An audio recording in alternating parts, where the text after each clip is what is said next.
Ready? All right. You feel the intensity, right? Just play carefree, though. What about mistakes? Just go out and play hard. History tonight. The first father-son duo to play together in an NBA game.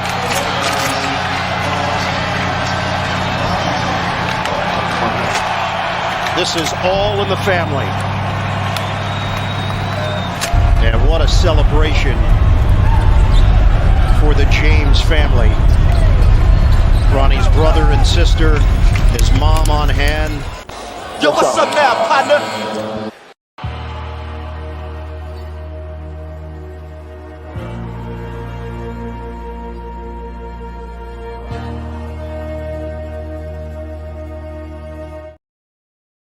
We're just getting going here in the second quarter.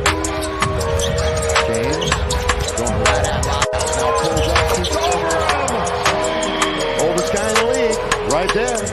The first bucket of the last two for LeBron was routine, just a step back on a jumper. But the Lakers are going to get a third opportunity, which usually spells real danger. What a well-called shot.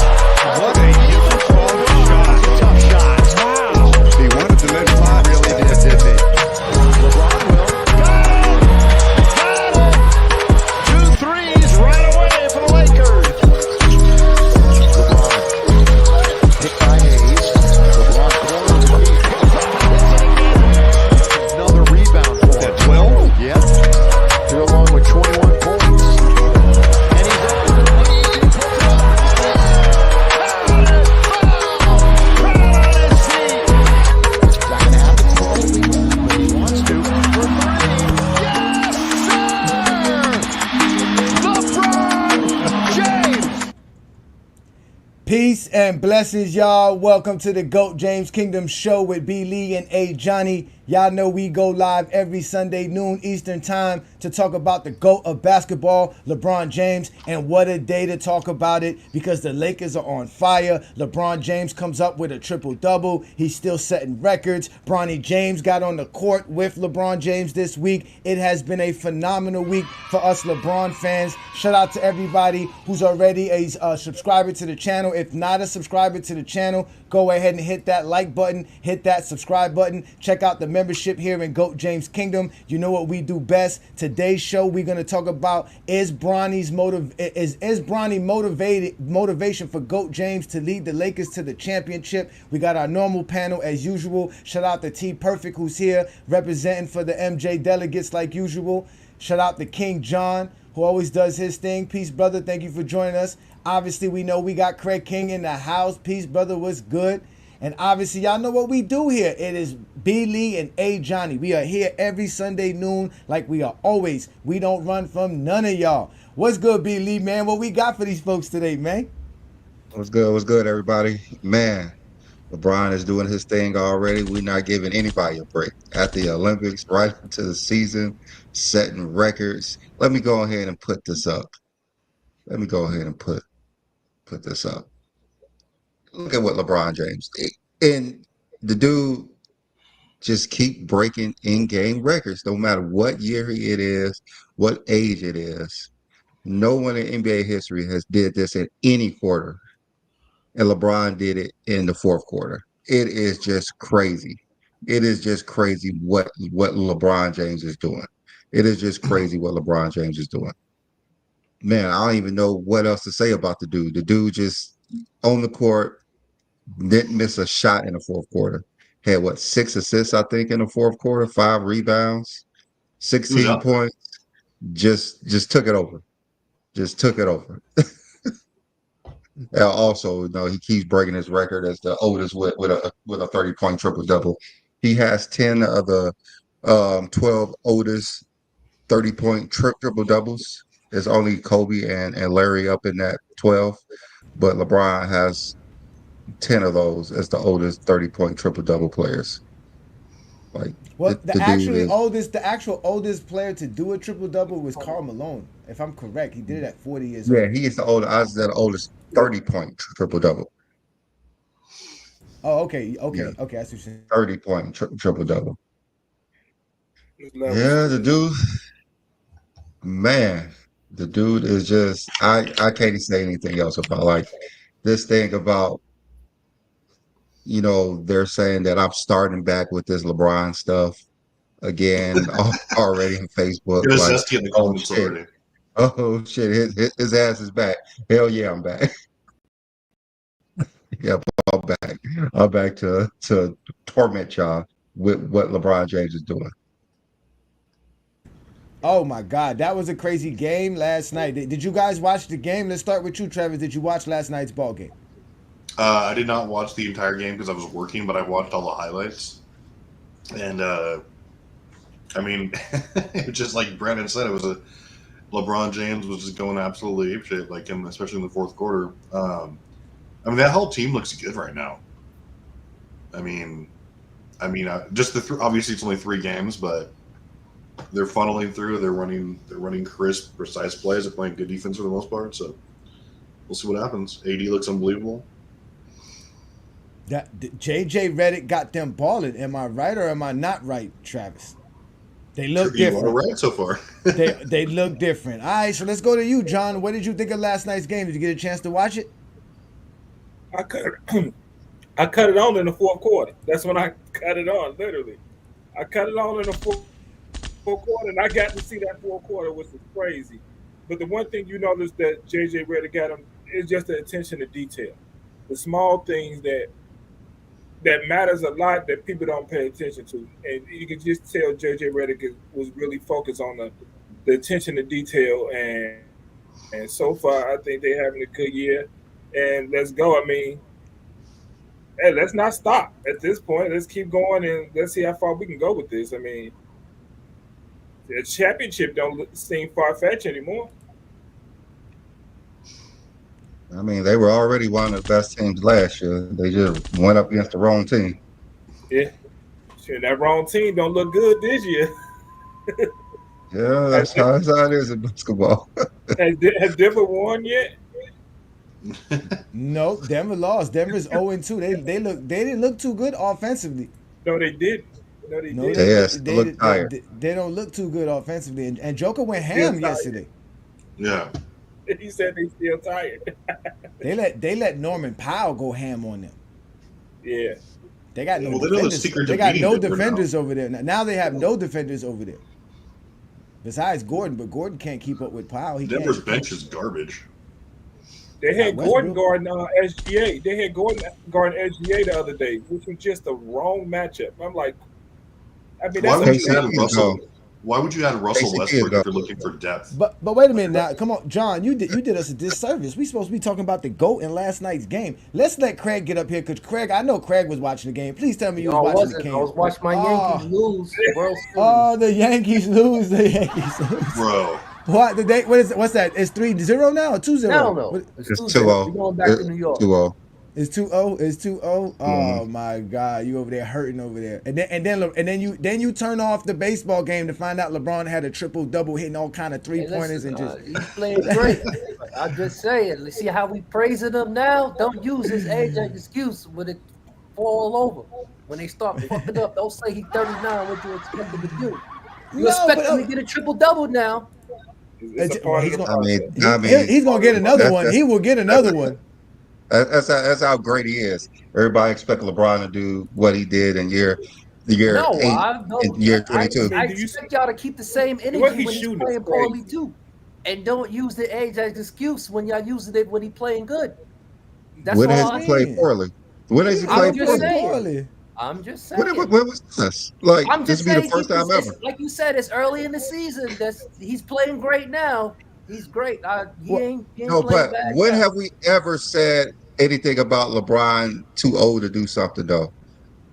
We had a whole episode about it. What the fuck? No, but yeah, I was the only one that said LeBron is limited because of age. Brandon don't think that. He's never been. He just can't do everything by himself. No one can. He needs teammates. No, what I am saying is he's playing great now. You see how he said no one at age 39. They only play at age 39. Like I said, When it's not all guns and roses, don't use that. He's 39, just like you Guns said. and Roses? What you expect? Yeah, glitter, mean, all The gold same and way you roses. praise him for being 39 and playing good. You can't use that excuse if he I mean, ever. he's Nah. breaking in-game records in year 22. Like, we can't really say that. Like, the dude is doing things no one ever done before, no matter what age. Facts. I mean, no matter what age, the dude is incredible. So leave the age factor out of it then. Oh, I'm Age just factor saying, is- it ain't the age factor. It's the records he's he's breaking playing at a certain great. age. He's playing great, no matter what age he is. He's playing great for any player. That's for you. That's all I would like to hear. Don't use age for anything. Just say he's But he playing is great. 39 in year 22. So he's Ballin'. breaking You those even records say too. year 22 because no one Ballin'. been playing this great. He's year breaking those 22. records too. He's That's a part of breaking the both records, age Ballin'. records and any records, Ballin'. doing things Oh, no one's done. yeah. Like I said, I love when he break records. Hey, Doing things no one never done. He be breaking records that only Hall of Famers hold. That's all I know. That's all I know. He surpassed Kobe again in another category. Poor Kobe.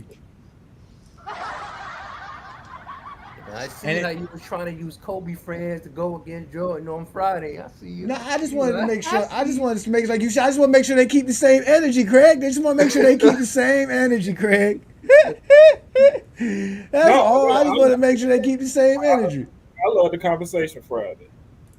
Yeah, it was a good show. It was a brilliant show. I got some more for them Zesty Jeffries. Don't worry. They give me enough material. This is not gonna stop. They gave me enough material. Poor Kobe. Kobe's gonna get it today.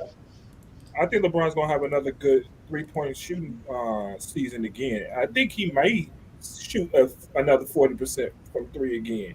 I mean, if you just see the way he's shooting, and you can tell he's shooting the same way each time.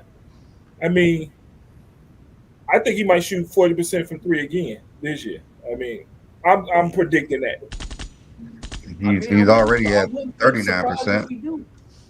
Hey, He's on fire. He's on fire. he's trying to play 82 games this season. He ain't gonna be running up and down the court like that no more.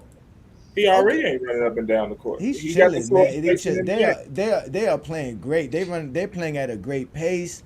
They're playing great basketball. I see it. I've been watching the Lakers, like That's I said, that for the last 2 Bronny years. effect. When the last time the Lakers was 3-0? See, I'm glad that you said that. I'm glad that you said that. Since y'all didn't watch the game last night, did y'all get a chance to watch the opening night game? Let's start with you, Brandon. Did you watch the opening night game? Did you get a chance to see that? Yeah, I saw it. I saw the Lakers dominate. LeBron seemed like he just let AD do his thing in the first 2 games, and this game he had to. He had to step up and show why he's the GOAT. In your eyes. Yeah, 3-0 should be impressive, sturdy. That was great. It's great. It was great. Oh, it was great. I couldn't believe it. When I heard the horn, they said, "Here comes Bronny and LeBron off Yeah, the like I bench." said, that was an awesome moment to see that. You can't be mad at that. You really can't be mad at that. At that moment, every Zesty Jeffrey was packing their gats and getting ready to hit the streets because they were upset.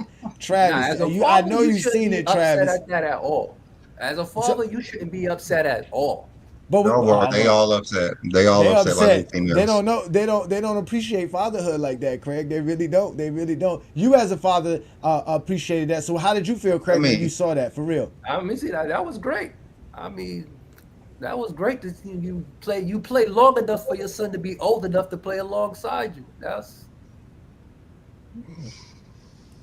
a testament. But that's another check mark for the GOAT. See, now we gonna that's the only thing GOATs do. That's the only thing GOATs do. That I hate is the narratives now. The reason why. Why can't that be a narrative that he was able to play the game long enough to have his son alongside him? That's some great. GOAT shit right there. That's some GOAT shit right there. That's some GOAT shit. That's what that is. No. That's why they mad. What Ken Griffey Jr. and Sia did was GOAT shit. Isn't that similar? In baseball. Did y'all see they played the whole season together. In baseball, they're gonna play. They played the whole season. Did you hear what Ken Griffey said? Ken Griffey was like, yo, when I found out that they were going to play, he was like, I had to be at the game, and he made sure him and his father were at that game because he wanted to be at that moment when Bronny James and LeBron stepped on the floor together. That's how important it is. That's how important it is. Well, that's how great it is. Well, Ken Griffey's senior was signed mid-season, right? Because he was playing for somebody else, so he got cut from somebody. So he didn't play the whole season with Seattle. He got cut from another team, and Seattle signed him. I wouldn't know all of this. This happened back in the 1900s. Yeah. What about you, John? How did you feel when you watched it? Because we knew it was bound to happen. They made it a moment for us. How did you feel when you watched LeBron James and Bronny James get on the basketball court together? And Bronny James almost hit that three-pointer from a pass from his own father. But one, we watched it as a family. Me, my wife, and my daughter all watched the game together. I told them they wouldn't have to watch it past the second quarter. I said, just sit here for the first half. Y'all can go away. And when he came in the second quarter, it did everything. But I think John hold his family hostage. Hold his family hostage for LeBron James. So I think it was nice. They came in together. I mean, what father? I just want to know, as a father, why are you upset at this moment about anything? It's like Jordan fans, most of it, like not the Jordan fans. fans. The Zesty Jeffries. Yeah. That's whatever you call them. Them dudes be upset. He said whatever you call them. Craig's not upset. Craig's a Michael Jordan fan. You see what I'm saying? We got to make sure we separate them from real basketball fans. That really. I don't know. I don't know. Them dudes are delusional. Them dudes are very delusional. I mean, they would rather choose 32 million over 40 million. That's just some good shit. That's some good stuff. They would rather work less for the 32 million than work longer for extra. It come with working again. That's what it was. I would settle with the 32 million. That's just delusional. Additional 8 years. I went back and watched that episode. Hey, Brandon, you was right. I'll take the 40 billion. It don't take a rocket science. It don't take a rocket science to figure that out. They don't figure that out, right, Travis? Right? It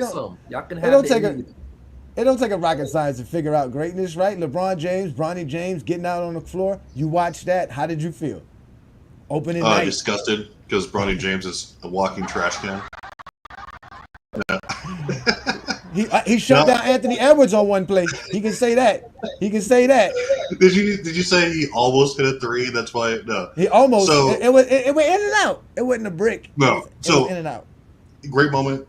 Like, it's just more so about like who cares how they play. Like, it was really just like something like we'll probably never ever see again as far as on the NBA level because of LeBron. And he wouldn't, like, if he was, let's be real too, if he wasn't like producing like he is through this time frame, Lakers wouldn't have been like, oh, you want us to draft your son? Why? What are you going to bring us, like 12 points a game? No, because he's putting his team in a position to win because of his production, because of his leadership. So he has this leverage.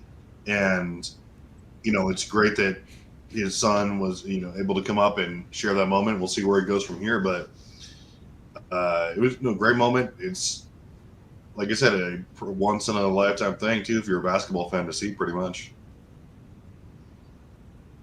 Great moment, man. It was a great moment for me. I'm not gonna lie, man. I was touched, and then to hear the little things like when LeBron was telling them, like, you see the intensity, like you see what I'm saying, like you can see LeBron being a father while still trying to be a teammate, and just telling him, man, just play carefree, just go out there and just play. So you better not mess up. Your last name James, boy.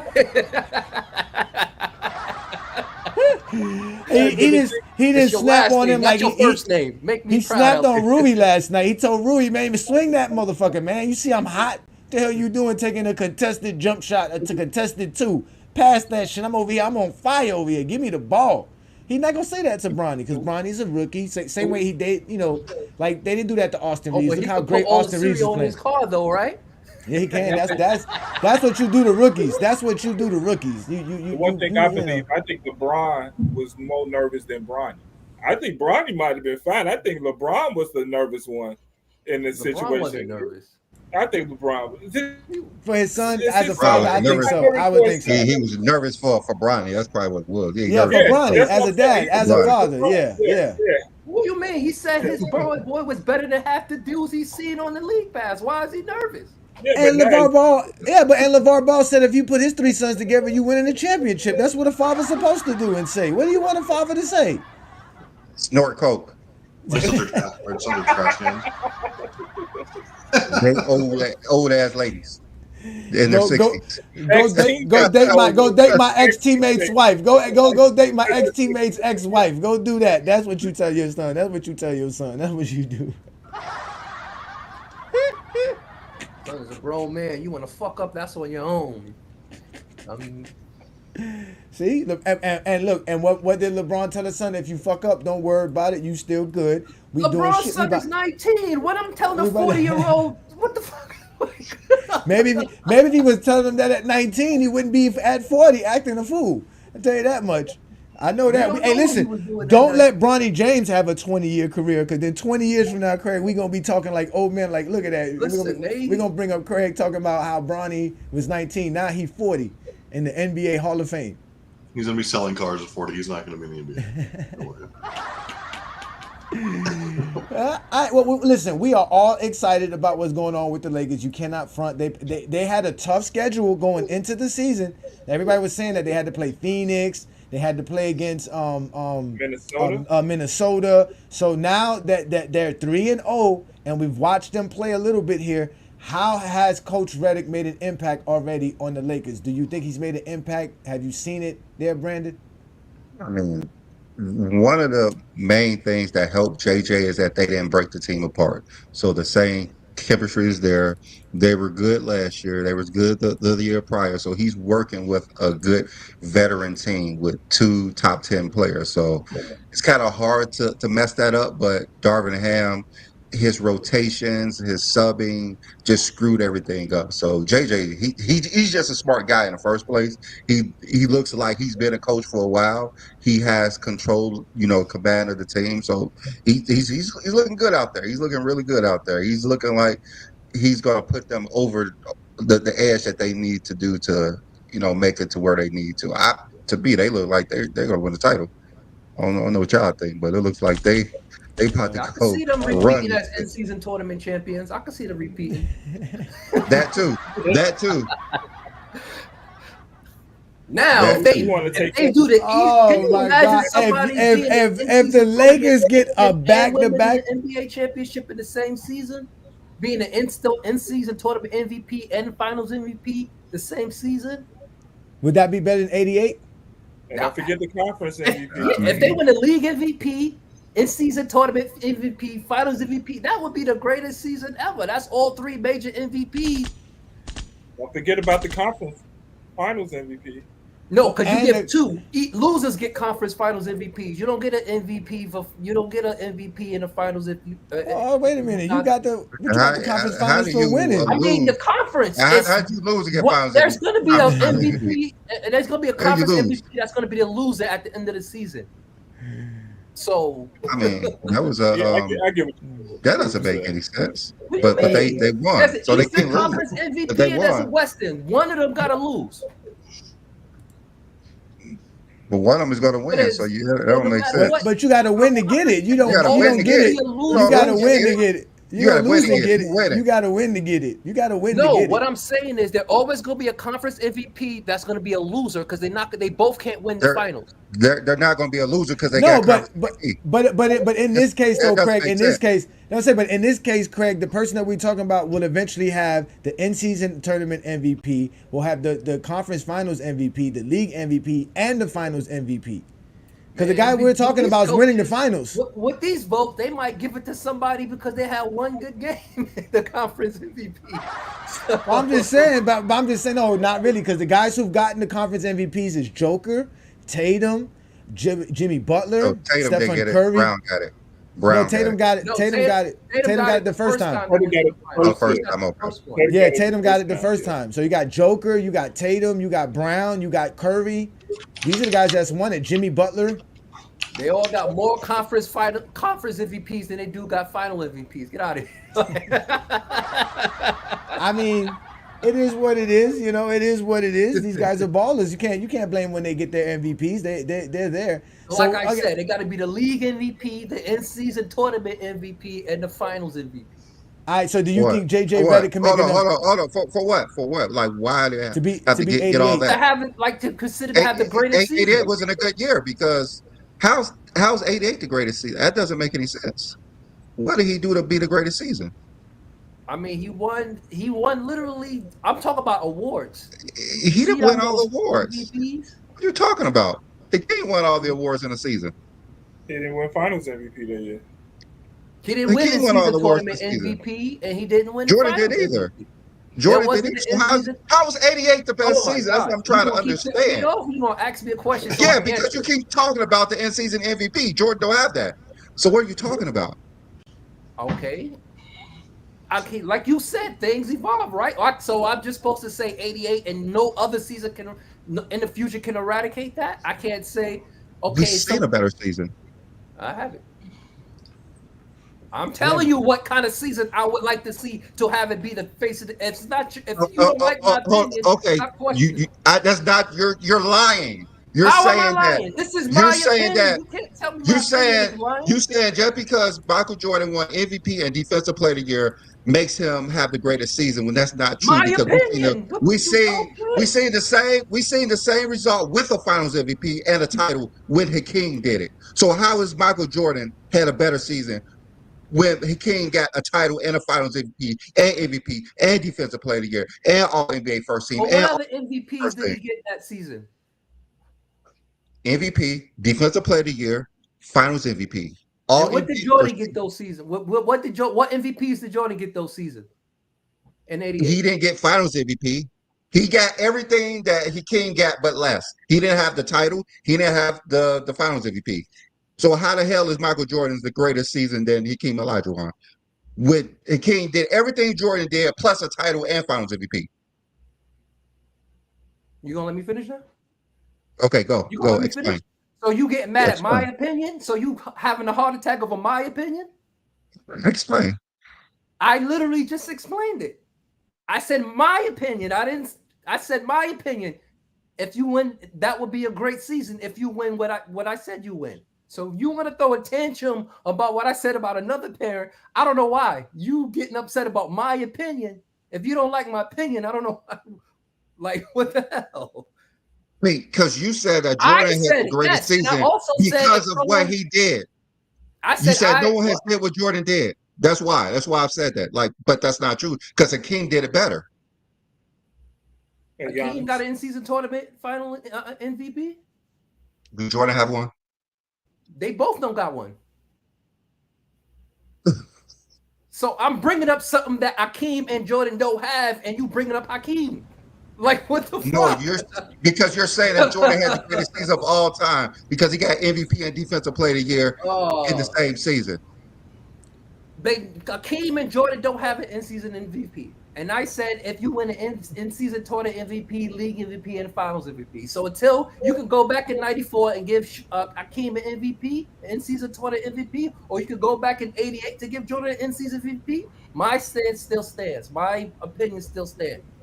You can't give Hakeem an in-season MVP, and you can't give Jordan an MVP. So you can't say what I just said makes no sense because Hakeem or Jordan don't have an in-season tournament MVP.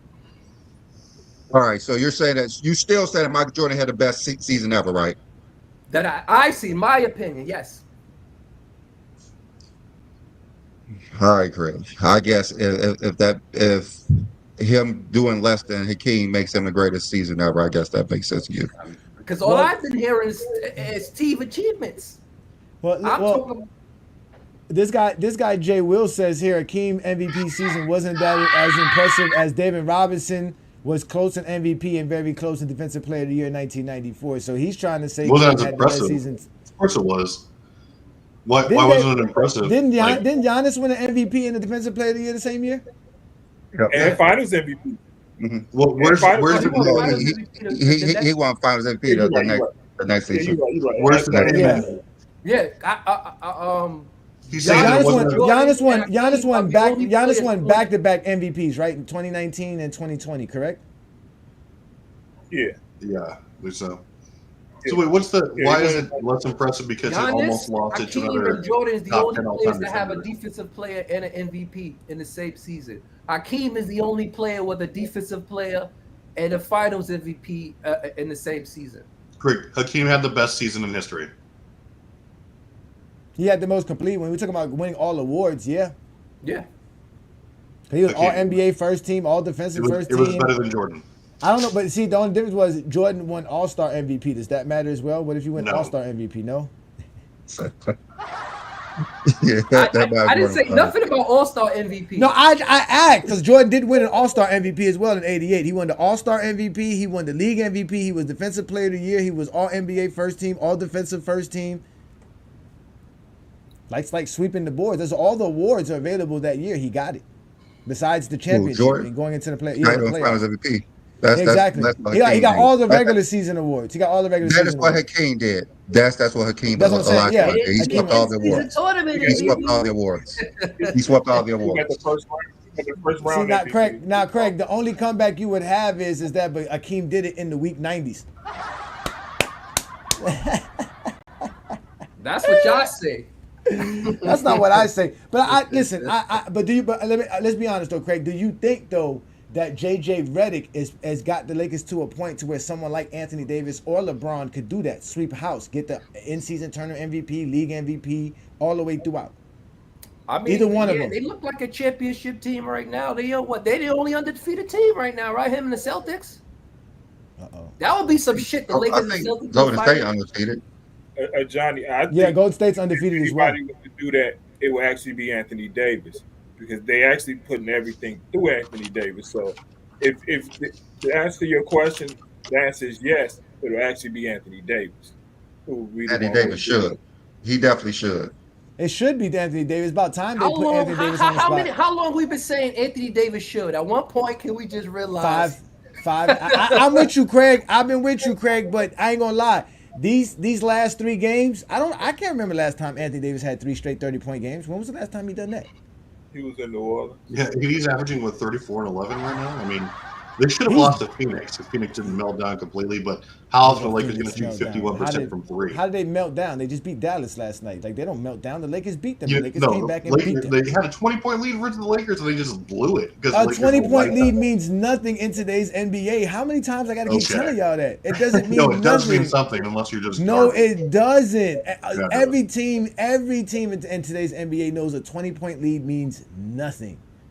That's nothing. Okay. That's a 15-0 run in less than. LeBron James scored 11 points in like a minute yesterday. No, Lakers shot lights out from 3. That's why they were able to come back. So can other teams. The Lakers are not the only team that can shoot 3. Sure. Travis, that's the whole point. That's why a 20-point lead means nothing because all I gotta do is hit 5 threes in a row, 5 straight possessions. That takes less than 2-3 minutes. Yeah, and the other team does nothing.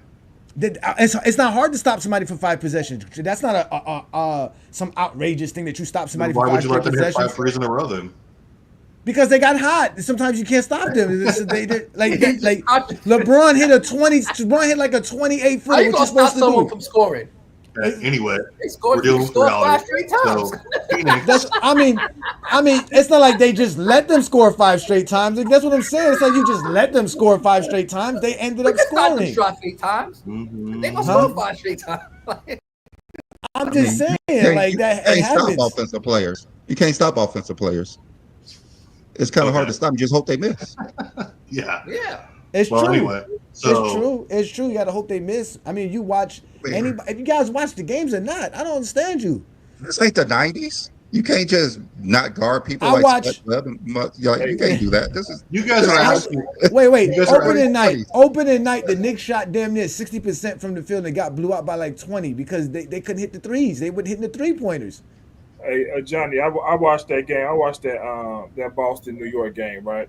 And I watched the way New York guarded Boston. Mm-hmm. We definitely know who the number 1 option is for Boston. And New York told everybody who the number 1 option is for Boston. And if you didn't see that, you don't even understand basketball. They showed you who the number 1 option is And if you're watching any of the games, they continue to show you who the number one option is for Boston. And it's not Jalen Brown. I just want to be clear with that. But hey, I'm watching all the games. I'm loving it. You was watching the Yankees? You was watching the Yankees that night? You was watching the Yankees that night as well? No. I watched the Celtics and the Knicks opening game. I watched it. Yeah, probably I don't had the to main option.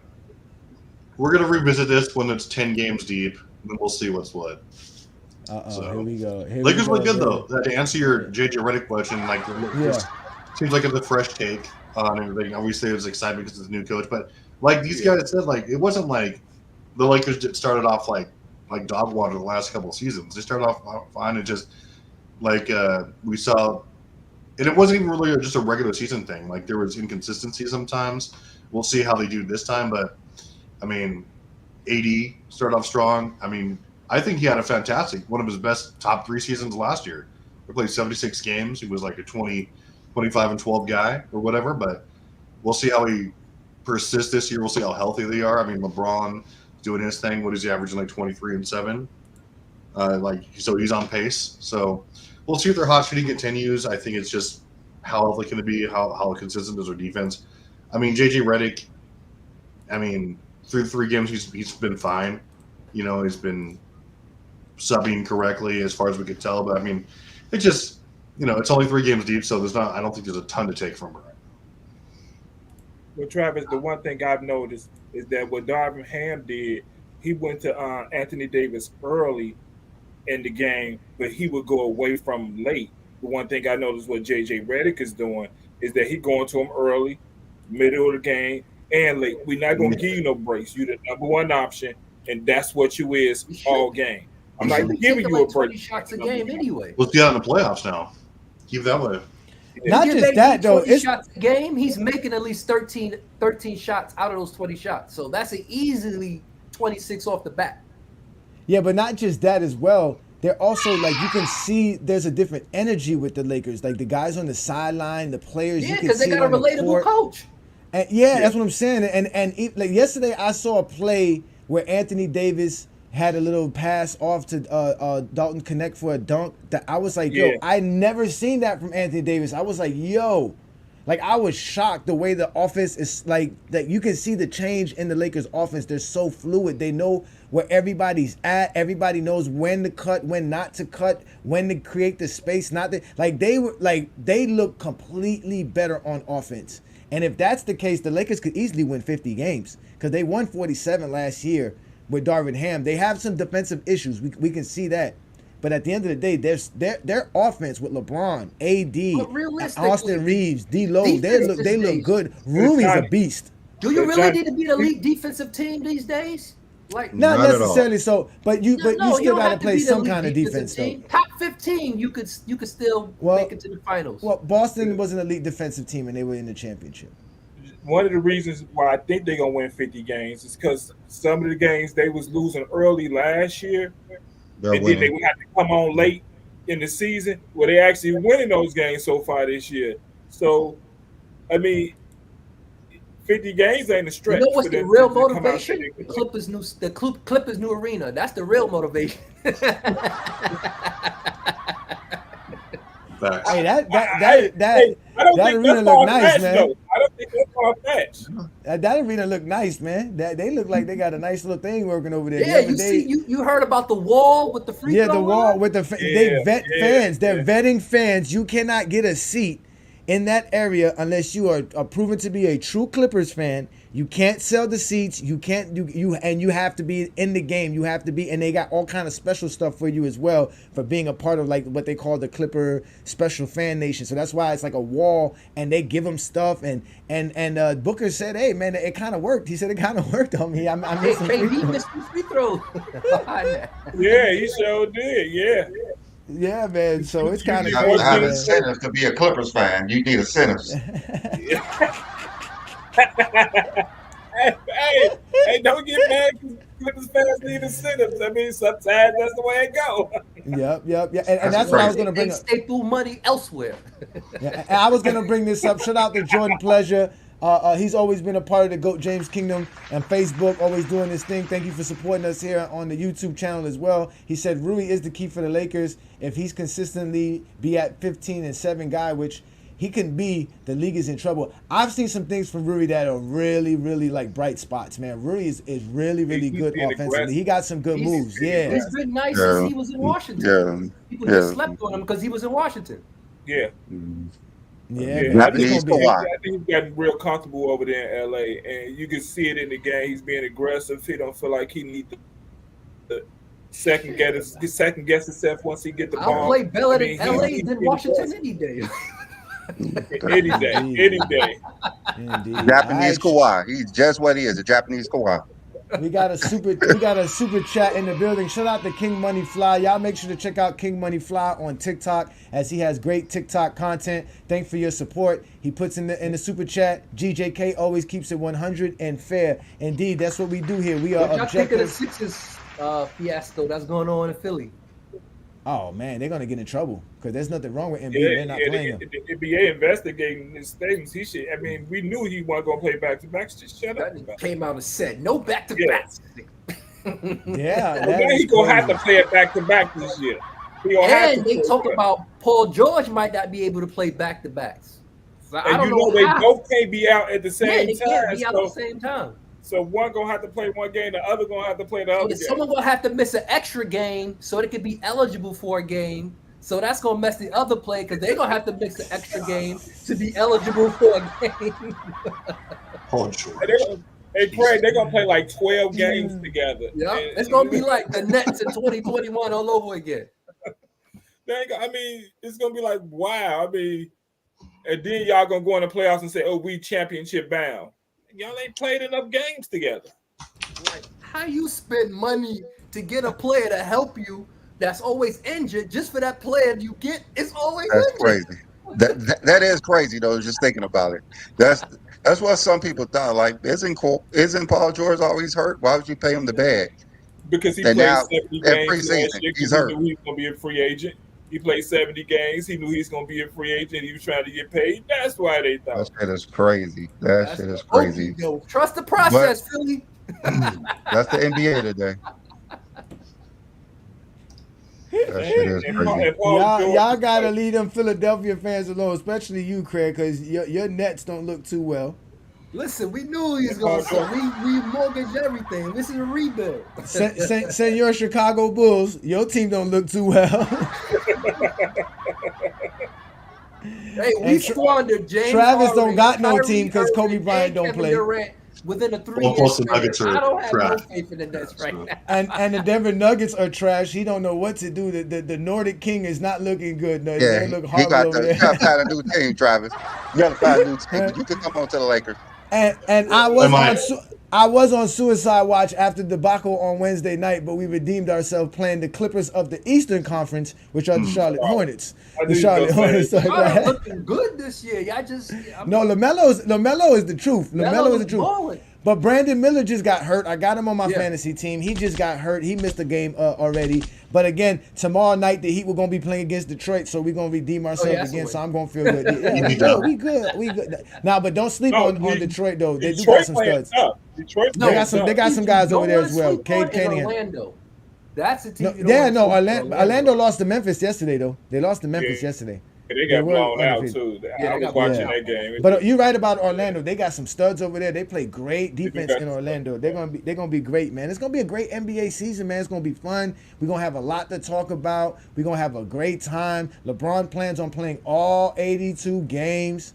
It's gonna be a nightmare for all of you zesty Jeffries that what be made him hating. say that though? I just want to know what made him just come out and say it. He's not. They were I just was asking just- him, was he taking tomorrow off? And he said, "No, he's planning on playing every game." Oh yeah, that's what it was. They were asking if he was gonna play back to Yeah. back. 'Cause that's right. The Lakers Yeah, played back to back. Yeah, We that's what it was. He was like, we yeah. all know LeBron not playing on 82 games. If I was y'all, I could have been easy. Well, yeah, he only doing that because Jordan played 82 games. Brandon His said we last all year. know, but LeBron gonna have a. He really trying to make it count, huh? Go play LeBron 82 is at trying. 40. I'm gonna play 82 at 40. Yeah, look at you. Bring John Stockton. But I'm gonna do it without taking a break. That's what I'm gonna do. I'm gonna do it without taking a break. That's what I'm gonna do. Go do it year 22. Year 22. LeBron's gonna break all kind of records this year. It's a sad thing for y'all, man. Y'all just don't know, man. It's about to be crazy. It's gonna be Biscayne in June, man. I feel it, man. I feel it, man. I'm about to head What to in Biscayne. June? You said what in June?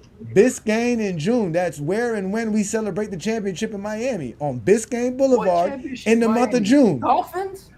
No, oh, you know damn well the Dolphins ain't winning no damn championship. You know, no, we can't. Greg, Your Yankees about to lose the championship. Figure out what he talking about? What championship Miami Wait, going does on? Miami have a Other WNBA team? Miami teams that's out there. MLS.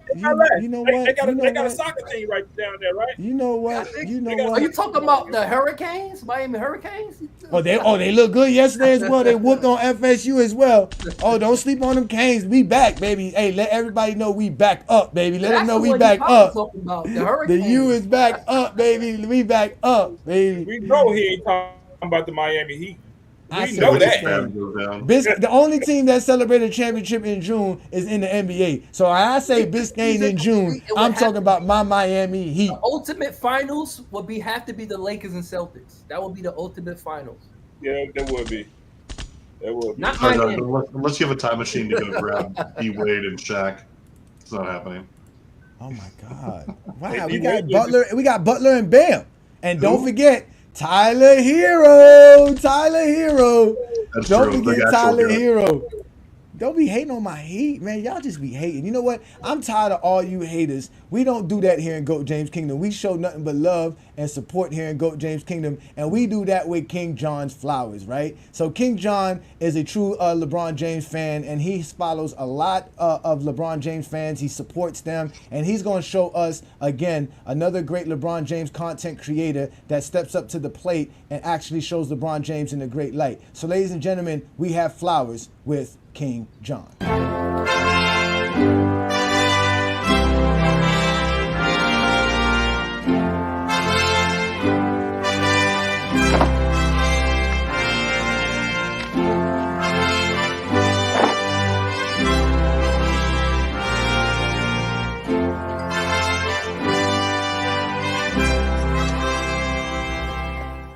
Rosebetters! Literally. Men only try to humble you because they know. This week, I finally found somebody in the chat. I've been looking for him today in the chat. I didn't see him, and I did notify him that I was going to bring him up today because I kind of wanted to surprise him today. He's on YouTube, and y'all see him in the chat all the time. His name is Sports Talk Only. He's on YouTube. He's been on YouTube since 2022. He has 205 subscribers, 76 videos. He also has over 100,000 views on his YouTube page. And the one thing I like what he did on Friday is at the Friday night exposure, the guy that Johnny was talking to at the end, the guy actually went over to Sports Talk Only, and he questioned him down about every word he said. And the only thing the guy can come back at him was with narratives and not facts. And so I watched a couple of his videos, and the one thing I give you about Sports Talk Only here is about his facts. He showed love to Go James Kingdom all the time. Hey, I want people to reach out to Sports Talk Only, watch his YouTube page. Again, is Sports Talk Only, and he's very detailed. He talks about LeBron. LeBron is his GOAT. So hey, we ain't the only place where LeBron is the GOAT. LeBron is the GOAT other places. And again, Sports Talk Only is always here. I watch his YouTube page, and I don't want people to stop. And I want to show love to one more person, and he's the longest standing member who of Go James Kingdom, and his name is Zero. And I also didn't see him in the chat so far. Hey Zero, we really do appreciate you here. I want you to know that I appreciate you here. Me and you appreciate each other in the chat. And you was one of the first people to show me love in the chat when I first started coming here. So again, Zero, also, I want to give you your flowers because you've been doing this over a year. Oh, I see. I didn't see you in the chat at first, so I apologize, Zero. So again, I really do want to show you love, Zero, because you've been at this for a long time, and you was one of the first people to show me love in the chat. So I want to tell you thank you and give you your flowers. And again, I want to tell Sports Talk Only, I want to give your flowers too. Keep up the hard work. And again, I pay attention to the chat. One thing y'all know, I go back and forth with people in the chat all the time, so I'm paying attention all the time. Hey, and don't forget to become a member of Goat James Kingdom, because we willing to give everybody flowers over here. Because once you come over here, we allow you to talk and have your own mind about what you want to talk about. So again, Goat James Kingdom is the place to be, and we're gonna give flowers to everybody. Indeed, man. Shout out to you, King John, man. That's a beautiful thing, man. Yes, indeed. Sports Talk Only has only 204 subscribers, as we can see as of today. With King John, who's going to subscribe, as you can see, King John did not subscribe to the channel. We are already subscribers. We're going to have 205. Y'all go ahead and make sure that man gets his subscription up. Go ahead and check out his page, all the great content, because as we said before, he is all over the GOAT James Kingdom platform as well. You'll see him all throughout the comments, and he's always defending LeBron James and always has LeBron James in the greatest light. So shout out to you, Sports Talk Only. You have officially been GOAT James Kingdom approved and got your flowers by King John.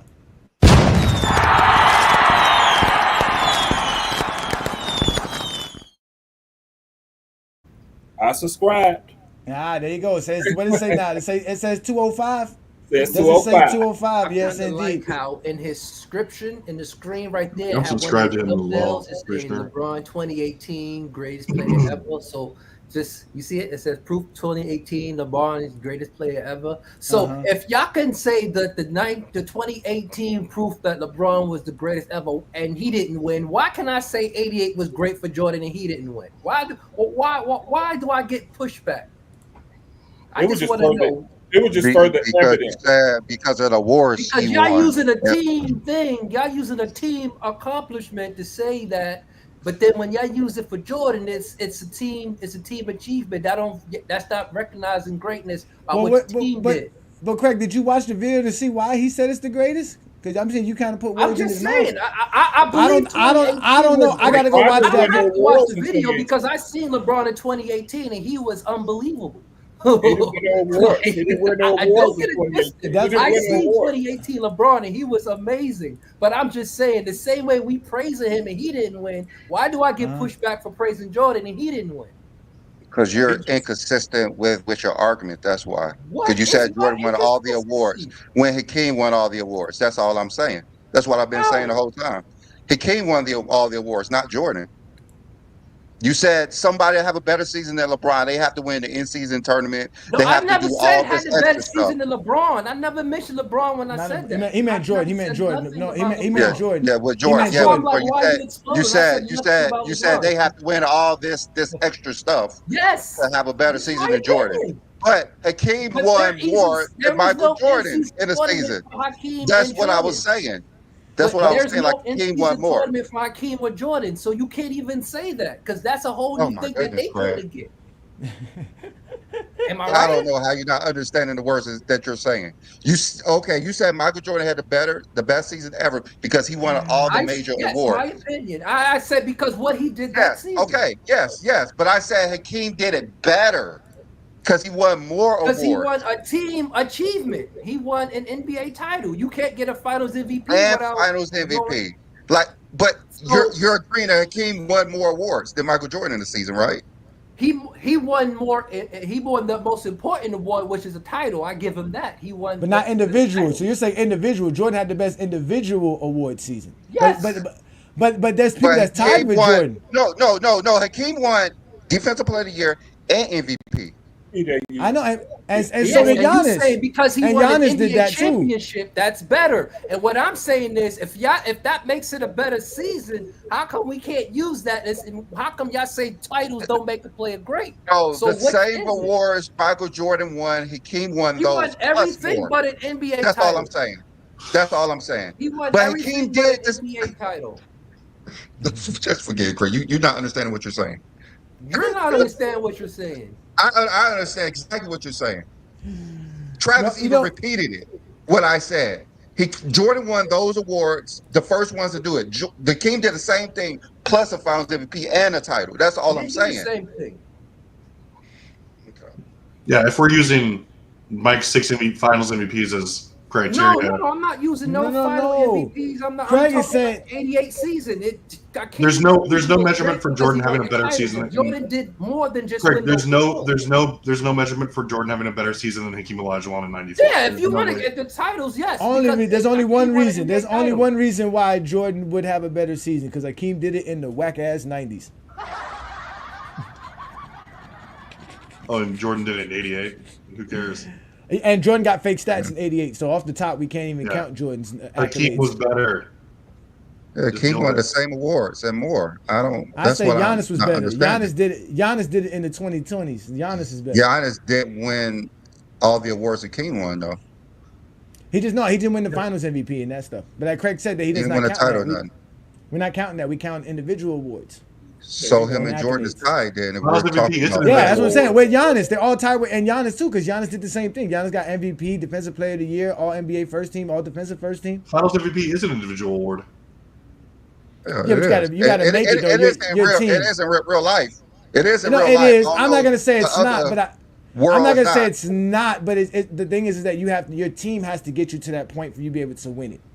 I mean, your team has to get you to a point to win MVP. Well, yeah, and your team's there because of you. Why don't you tell me shut up then, Vincent? Who's Vincent? Oh, we got people in the comment acting up. Okay, well listen, y'all don't get Craig started, because Craig is not the one to be played with, ladies and gentlemen. Craig does not play no games with y'all. If you really want to smoke with Craig, you can get yourself checked and balanced with Craig King, because Craig is here to talk the game objectively. We all know Craig has Michael Jordan as the GOAT, so a lot of the things that he says predicates on how great Michael Jordan is, and that's why we have him here all the time. But if you're not saying the right things, then Craig is going to come get you. And this is why we do check and balances with Craig King. Hide the money, y'all. There's poor people around. With your broke ass. Sir, now that you've got your check, do you plan on quitting your job driving this truck? Truck driver? I ain't no truck driver. That's right, baby. I just bought this truck straight cash. I'm rich, biatch. Well, today's episode, it really ain't gonna be no check and balance this week, because next week I have my criteria, and it's going to explain a lot of things I've been saying on this long. It's right, consistent, concise with everybody else's criteria as far as the greatest. But with my criteria, it's not about the greatest player. It's going to be about the closest to having a perfect career. So stay tuned for next week. I've been bitter off this week because my Yankees has been losing. So I really have been checking for people this week. But yeah, next week when I expose my criteria, it's going to explain a lot the way I've been talking the last couple of weeks. So yeah, we can continue with the show, because But before we get out of your segment, Craig, so you say next week on GOAT James Kingdom, noon Eastern time, you're gonna provide us that formula criteria that shows the most perfect, or at least the closest to the perfect career. It's called the closest to perfection. It's not even about the greatest of all time. It's about the closest to perfection. Okay. So I'm gonna put you on blast, and I'm going to bother you all week to make sure that we have everything. Oh no, I have the stuff. I can send you the stuff. I just need you to graph it. Okay, I'm gonna bother. Yeah, exactly. I'm gonna bother you. Don't worry. I can send it to you after today's show. Your Yankees are going to lose, and we're going to go ahead and get that information from you throughout the week, because you ain't going to be doing nothing after the Yankees. Yeah, because you might as well let it go. Yankees out of here. So it's like, are you bugging? So Craig, is the final MVP included in your criteria? The finals MVP, the in-season tournament MVP. It's not. We're not comparing player for player. It's a simple formula. It's what you accomplished by how many times you was eligible to accomplish it. That's basically what it is. You was eligible for this many awards. How many times you get it compared to how many times total you got the award. So it for compares players players like Bill Russell, Wilt Chamberlain. He's awards came in like the 69 is like where every award started. The All Defensive, the Finals MVP. So Bill Russell, he was an all-defensive player that first in his last year because he retired at 69. So 100% of his career, he was an all-defensive player. So that's how my formula works. It doesn't crescent itself because these wasn't available. It's what you had at the time and how many times you got it over how many times you was eligible to get it.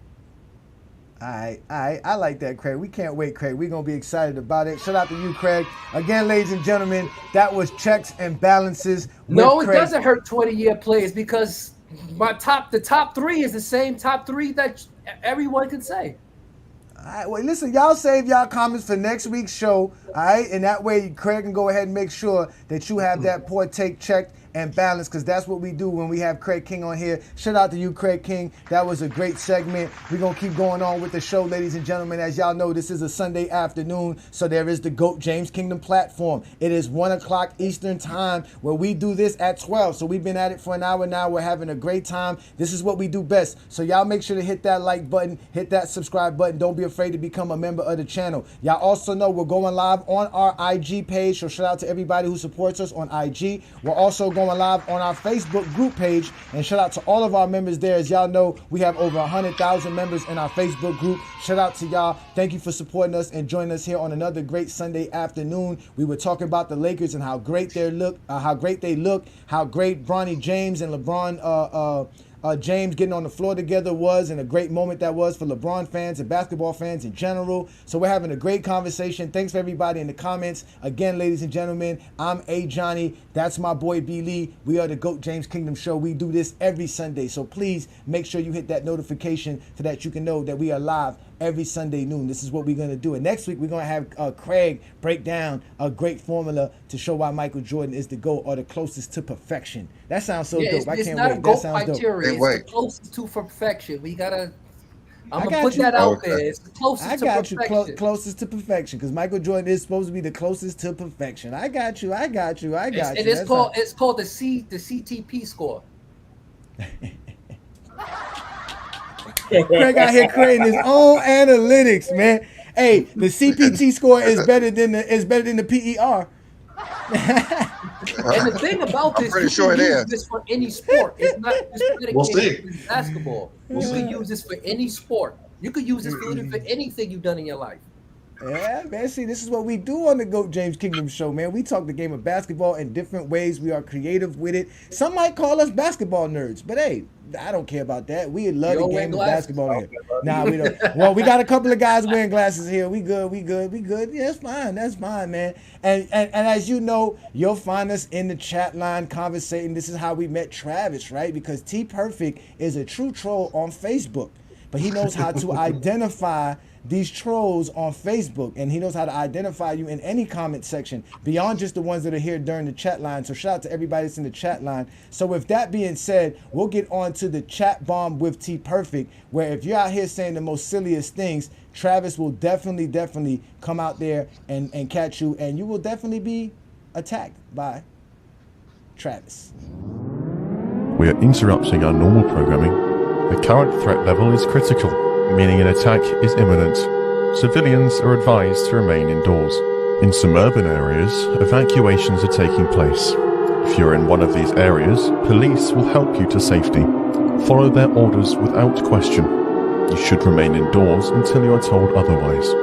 You should now prepare for a nuclear strike. You will not be able to leave your location for 14 days after the strike.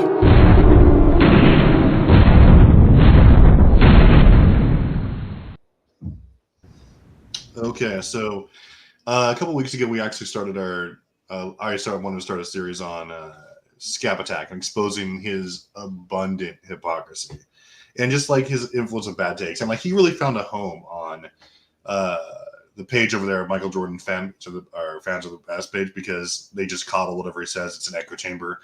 And so, but it was some technical difficulties to really get to decipher that.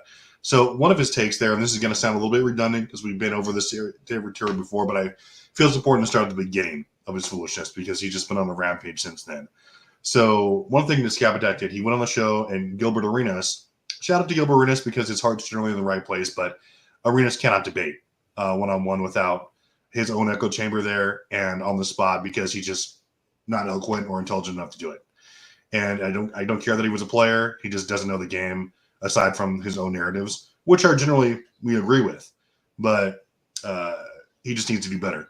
because Scab Attack and the entire panel was roasting him, even though they were serving him up softballs the entire time. And while I would have gladly had Gil's back, here's some of the things that he just whiffed on. So the main comment over there was they asked him why or when and how did LeBron pass Kobe? Because in their estimation, Scab's estimation, Kobe is just light years ahead of LeBron. And so any number of things he could have said was, again, Kobe had more help, or again, he didn't even go to total resumes. He didn't go to stats. He didn't go to total help in finals runs. He could have said that Kobe Bryant was 40-19, or I'm sorry, the Lakers were 40-19 without Kobe Bryant in any and all of their finals runs. So they were playing better ball without him, as opposed to LeBron. From any and all of LeBron's finals runs from 2007 all the way up until 2020, his teams were 18-35 without him. So that alone shows the dichotomy of the actual impact that they had on their teams. Not to mention, again, we've been over the analytics. Kobe Bryant was dog water analytically just because he was only relatively efficient for his era. He wasn't transcendent efficiently or efficiency-wise. He wasn't as good of a scorer as LeBron by any measurement. Defensively, LeBron had a much higher impact as well, a much better facilitator and rebounder. So LeBron clears Kobe in every conceivable way. I was disappointed because Gil didn't bring that up one time. He was saying things like, his skill level was higher, or the competition, and he meant more to his team. He didn't go into any depth that would have just silenced that scrub Scab Attack right off the bat. So again, there's any number of ways that we can prove that LeBron's better than Kobe Bryant. You can use resume and stats. The real argument, or the real question, is in what way is Kobe Bryant better than LeBron or approaching? And you can't answer that without just saying things like skill, or I liked his footwork better, or I actually watch all of his games. Because if you're an actual fan who knows the game, you know that, again, LeBron James clears Kobe in virtually every category. It's actually one of the biggest blowouts and head-to-head comparisons of all time. So whenever you see that, that's how Kobe fans can never really talk the game, other than, again, there's the things I mentioned, like the eye test, things like that. They're not going to talk stats. They're not going to talk results. They're not going to talk resumes. And neither is Scab Attack when the rubber hits the road. Again, he'll run and hide from you. That's why he's never come on this show, despite multiple attempts to get on them. He'd rather go on the show where they coddle him and just, kind of cater to whatever he says. So, again, LeBron, for the last and final time, LeBron is better than Kobe Bryant. There's nothing that says otherwise.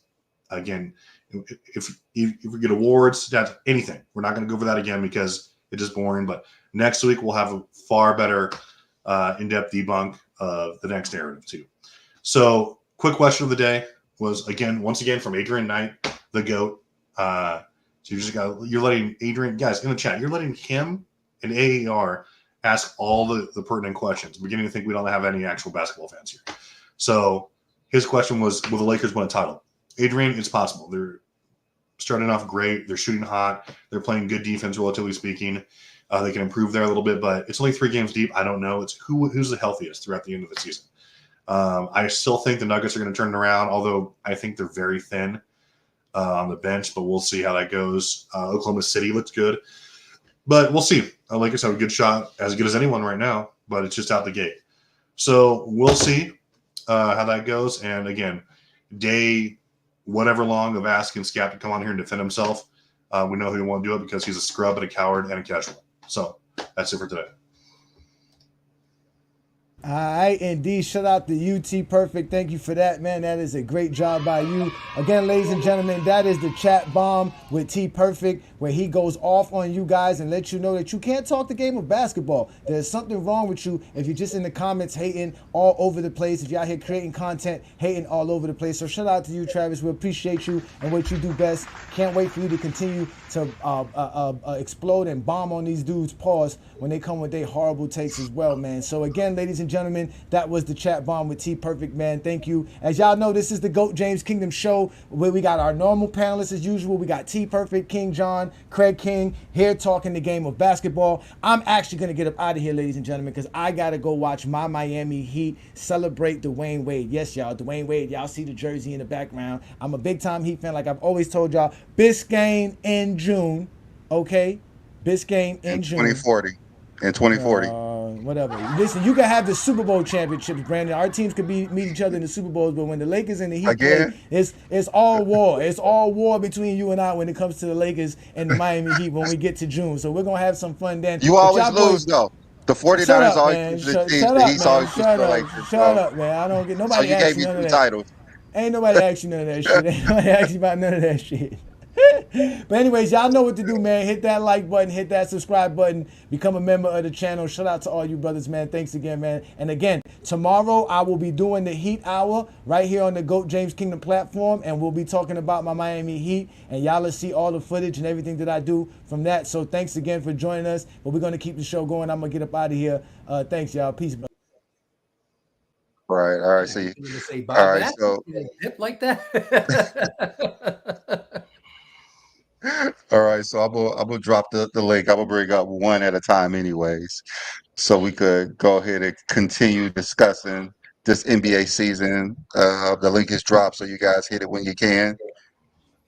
And I know someone wanted to talk about the Hakeem and Jordan thing. I'm not saying Hakeem had the best season ever. I'm just was saying by what Craig was saying, how Jordan won the most awards. That's all I was saying. See, that's the thing. I never said he won the most awards. I just said what he did that season is you can bring it up. He won the most awards. I just said what he did in '88.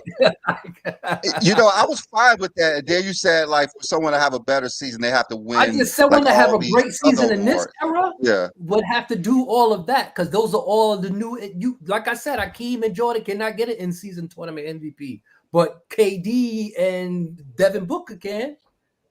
Okay. It's much. I would rather them go get an in-season tournament MVP than a defensive player of the year because how many in-season MVP means your team won something. That's more geared because your team won and you was best player on a championship team. That's why I would put more emphasis on it. Yeah, because I was only talking about the awards. That's all I was talking about. No. The awards, that's what I thought you said. That's what I thought you said. You said Jordan cleared everybody. No. Hakeem has it hands down because he won finals, league, and defensive player of the year. But as far as what Jordan did in '88, it was just more than the awards, in my opinion. Okay. Well, I think LeBron James 2013 was the greatest season we've seen. You think Jordan's 88, so I was just going by the I awards. like how everybody says that and they bring up the championships. I'm bringing a season that Jordan didn't win a championship. All of y'all seasons is when the player y'all do wins a championship. But then when you hear about Jordan, it's like we always talk about the 6-0. Yeah, well, LeBron did have that. I'm just saying. So your guy's greatest season has a championship on it. My guy's greatest season doesn't. 2018. Well, don't bring it 2018. I appreciate that. I appreciate that because Craig do not believe more title makes you a better player, which is great. All right, Twin Man, what you got for us? What you got for us? First things first, man. It's the first Sunday I've been home in the last couple of weeks. So what up, y'all, man? I ain't got to hang out in it. Yeah, it's been a while. All y'all on the Yankees, kiss my ass, Yankees, Craig. That's what I'm talking about. We gonna make a comeback. Don, I'm shocked at you. Don't be hating on the Yankees, bro. Don't do that. You too, Travis. You too, B. Lee. Shame on y'all. Let the Yankees ride. Yankees. What are you talking about? Yankees is actually my favorite team. My favorite player is Tino Martinez. Dodgers. Tino, yeah, he was the catalyst on that fall championship run we had in late '90s, early 2000s. Andy Pettitte are my favorite players. One of my favorite Yankee players because he always used to come up with clutch hits. And when I say this name, you're gonna say that's crazy. Remember Chuck Knobloch? Yep. I knew you was gonna say Chuck Knobloch. Chuck is good. Chuck is one of the best players ever. Come up with big hits, bro. Him and Bernie Williams always would come up with clutch hits. I went to the '98. I went to a Yankee Boston game in Boston as a kid. Like in high school, we went to Boston, and we was like literally that was '98. That was the year we had like the best season ever. Right. So you should have heard the racist stuff they were saying to us in the crowd. Like, mind you, like we kids, like.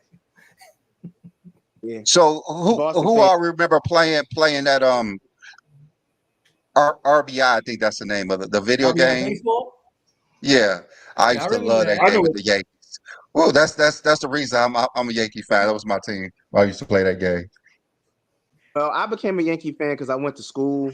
I was a school trip. I got to actually go to a game where Dow Strawberry hit 3 home runs in the game. I was at that game. So after that, like I always grew up watching the Yankees. This is before I really knew about baseball, but then actually like that game made me a Yankee fan. And then I learned everything I know about the Yankees. So it's hurt my heart for over the damn last decade. They haven't even sniffed the World Series until now. So that was going to be my question. When the last time the Yankees won a World Series? I mean, when? 2009. 2009. Okay, it's been a long A-Rod time. won his last one when A-Rod won it. I was just been a checking minute. because y'all Yankees teams. I just wondered when y'all win World Series. I just forgot that they won. That's because ever since Steinbrenner, we try to be cheap. Ever since he passed away, the motherfuckers want to be cheap now. We used to pay for championships. Don't try to come with all this bullshit. We get the best players every time. Craig, you're incorrect. They haven't been cheap when it comes to the bats. No, they've been cheap in the dugout. Like that's always been the Yankee hallmark. We always had the best bullpen. We always had dominant starting pitching. They've been cheap when it comes to starting pitching, bro. They finally got Jared Cole, and I was like, all right, they're gonna turn it around. But after Mariano Rivera retired, bro, we really didn't have a closer. We didn't really have a good setup reliever. So like we've been struggling in the bullpen. How many saves Clay Holmes blew this season? We would have had 100 wins. I believe you. Up there talk about the Yankees. Oh wait, hey Brandon. All right, I'm trying to get back to the topic, but Craig drew me in. But the topic, I believe Bronny James is absolutely gonna be motivation for LeBron James, and this is purely from a parent perspective. Think about it. When you step on a court with your kid, what do you want to do if you're playing against them? You want to torch them because that's your motivation to torch them. But what do you do when you play like a game with them against somebody else? You are trying to show out so your son can look at you like the hero that you've always been to him. So I honestly believe he absolutely will be motivation to LeBron James because, man, it's his kid. And it's like, yo, I got to show up. I got to show out. I can't look bad in front of my son. So that's why he's going to be extra motivation. I think JJ Redick is doing an excellent job. Actually doing something that I was screaming last year for them to do, even though Hayes is limited offensively. He's still a big body. He still can alter shots. He still can grab rebounds. He's playing good this year, though. He's playing good so far. Yeah, but he's a big body. He can alter shots and he grabs rebounds. I was sitting here saying, play big, and they're actually healthy this year. So I think the Lakers are going to go to the finals? It's too early to say that. Are they looking good right now? Absolutely. I didn't expect them to win all 3 games. I thought they were going to be at least 2-1. These first 3 games, I thought that. So for when they beat Phoenix, I was like, okay, all right. And when they beat Sacramento, when they came back, and that's when LeBron went off in the 4th quarter, I was like, yeah, this is a wrap. As soon as he started hitting jump shots, I was like, it's over. I already knew it was a wrap. I agree. Can we do something about this Phoenix because people were so high on Phoenix, like. That's every year because wherever Kevin Durant go, they're high on him. Yeah. But Phoenix don't have a bad team. With Phoenix for KD, right? Yeah. But hold up. But Devin Booker at an all-star level already. Bradley Beal's looking like he's starting to turn around, and KD's going to be KD. So it's not like that's a terrible team. That don't play defense. Bradley Beal, we'll see how healthy he stays, though. It's Bradley Beal. They are not a terrible team. They just not a good team. Then what is that? The opposite of a good team. Terrible. They're not terrible. They're just decent. Are we going to say right now Phoenix isn't going to be at least top 5, maybe top 6 this year? I think they're going to be top 6 in the league. This year. In the West, maybe top 6 in the West, but maybe the West. The 6 seed is not a title contender unless you're the Lakers. The reason it's a beautiful thing. It's only going to take one injury with Phoenix. They ain't got no debt. They ain't got no debt. I agree with you. I That's mean, we the know that's the KD is Kevin Durant notorious. effect. That's the Kevin Durant effect. They get him and they trade the whole team away. I also agree with what King John said about LeBron's 3-point shooting. We already know all the dudes up here 40 or plus. When you're out on the court, you rely more on your jump shot. So I think he's going to shoot actually very well from the 3-point line this year. Because I know Craig said he didn't want to hear this, but LeBron is 39. He is going to be 40. And I don't think they should be trying to run the offense through him, which JJ Redick hasn't been. So I think the Lakers are going to be very dangerous this year. These first 10 games, I think, is going to say a lot about the Lakers. And if they stay healthy, it's going to be a problem. Yeah, All these bots in the chat. Can I ask Twin Man one question? Twin Man, what's up? What's going on with your Knicks, bro? First things first. How dare you? You will not do this, not John. My homeboy John. What's up? I mean, usually every team that faced the Celtics because it is usually me. Craig up here. I'm hyped for this season, so it just hey, let's go at everybody's teams, man. You can go at my Bulls. John, you take great shots at me, John. That's what we doing, bro. I thought we Hold on. John. Got your back, Twin. I want to address some of these questions here in the chat. Right. Look at this. This is great. So this guy says, Herm talking crazy about Hakeem and Bron. Okay, Bron's 2013 was not better than Hakeem's 94. Let's just get on with that. Sorry, Herm. And he's like, can we talk about Scap literally building a brand off hating Bron? That's all he does. Every single one of his videos in some way or form relates to downgrading Bron. Recently, it's been attacking Bronny, elevating a guy who has no business sniffing like any spot above LeBron, like Kobe, like dichotomy in that, just hating Bron, and never giving him any props. It's always some excuse that he uses, and he's not consistent with his ranking criteria if he even has one. All of his videos are just for clickbait. They cater to the audience with just rabid Kobe fans or people who hate LeBron in general because he's being compared to Mike. It's not because he has any valid reason to do it. Like, he doesn't really use stats or achievements. He just uses his own biased narratives. And so that's why he doesn't come on to shows like this, because he knows he would get exposed in real time, right, by everyone. So I mean, if you think Jordan the GOAT, you shouldn't be mad if someone else think another player is the GOAT. That's my opinion. You can't be this upset at somebody's opinion. I will have to say this: if you're one of these people, and this is what Scap Attack, Ticket TV, and the rest of them do. If you're one of these people who will sit here and say, if you're using stats to sit here and say someone's GOAT, you don't know basketball? No, you don't know basketball, because that's the only measurable thing you can use to actually figure out how productive and how great a player is. So if you're sitting here saying stats don't matter, that tells me you don't know basketball. I'm sorry. I don't care who you are a fan of. I don't care who you have as the GOAT.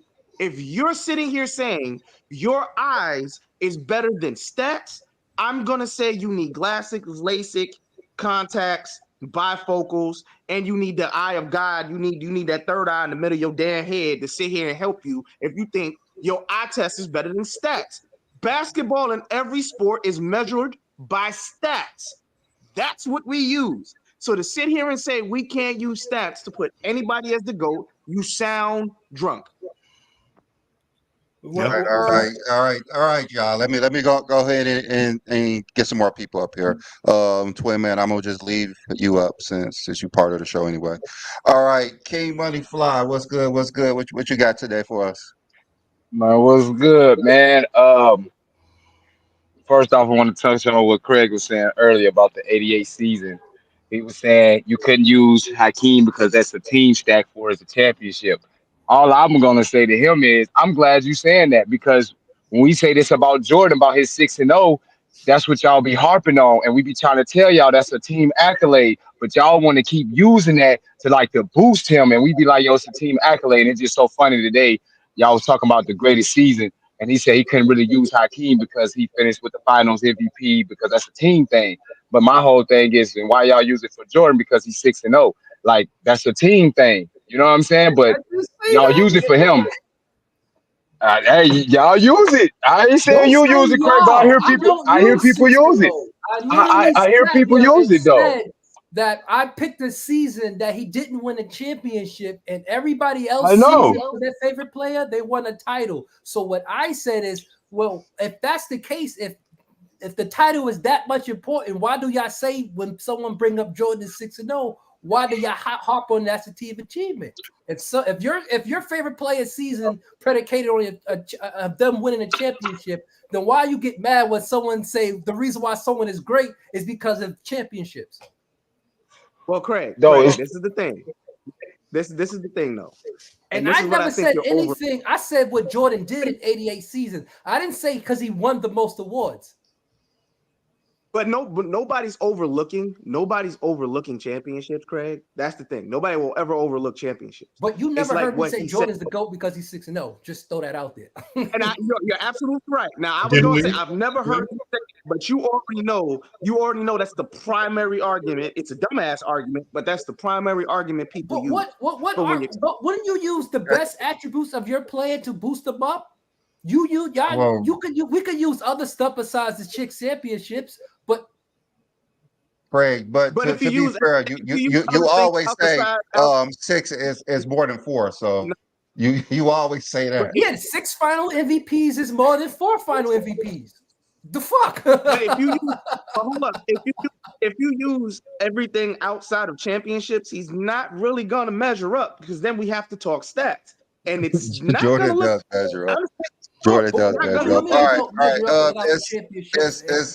Is King Buddy already off? I didn't know King Buddy already left. Yeah, he dropped. Yeah. All right. Let me bring on. All right. What Emmy Crazy, whatever that is. What you got for us today?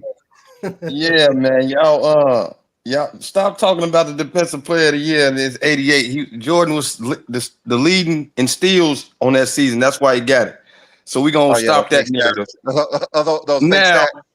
Now, I go to NBA.com and look at all the awards given. I'm gonna see Jordan. So I don't know. Okay. You can feel how you want to feel. I agree with you. He won defensive player of the year. I agree with you, sir. But what I was gonna go to was y'all need to concentrate on his 95 and 96 season. Now he won MVP. Wow. He won the scoring title. He was all defense. He won the championship. He won Finals MVP. He was an All-Star MVP, and then he also set history with that was 72-10 at the time. That was the best record ever. So that's the best season, sir. So you can give him the conference championship and you can give him the in-season tournament championship because they were 72-10. So that's Jordan's best season. We give him something that didn't exist. I'm just saying, if y'all want to put it up there, he can't lose the in-season tournament because he's 72-10. So he didn't win the in-season tournament, so we just can't give it to him. I'm just saying, if y'all want to come up with these fake stats that these fake tournaments, we already know what the in-season tournament was about. They're gonna move a team to Vegas. What was it about? What was it about? They're gonna move a team to Vegas, so they trying to see what the fans gonna be coming, if they're gonna be coming to the games. That's why they made them play harder. They made them play all the way to the end, and that's why it was set in Las Vegas. They finna move a team to Las Vegas, so the in-season tournament is just a money grab. We know that, so stop with that. I mean, it was popular. It was popular. Everybody liked it, so it wasn't a bad problem. We need a team to win the in-season tournament and the league championship at the same time to put some respect on it. Because the in-season tournament is a myth, man. LeBron won it, so that brings more weight than anything. Okay, the two finalists in the in-season tournament, one lost to the champions lost in the first round, and the runner-up got swept in the conference final. We need legitimate in-season tournament teams to make it legitimate. Exactly. But how was it win the in-season tournament? It's the first year. It's the first year. It's the first year. Like that's what I'm saying. Look how they talk about it. It's the first year. Look how they talk about it. Well, B. Lee, what did you have to say about the 95-96?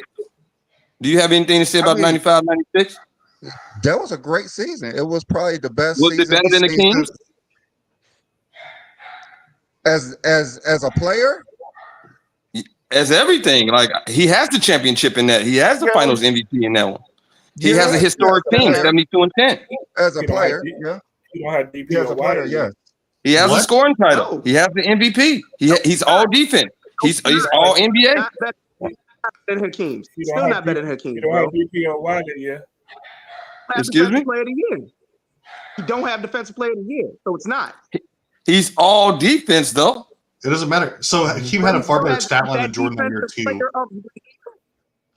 So Hakeem had a better stat line, and he swept every individual award basically.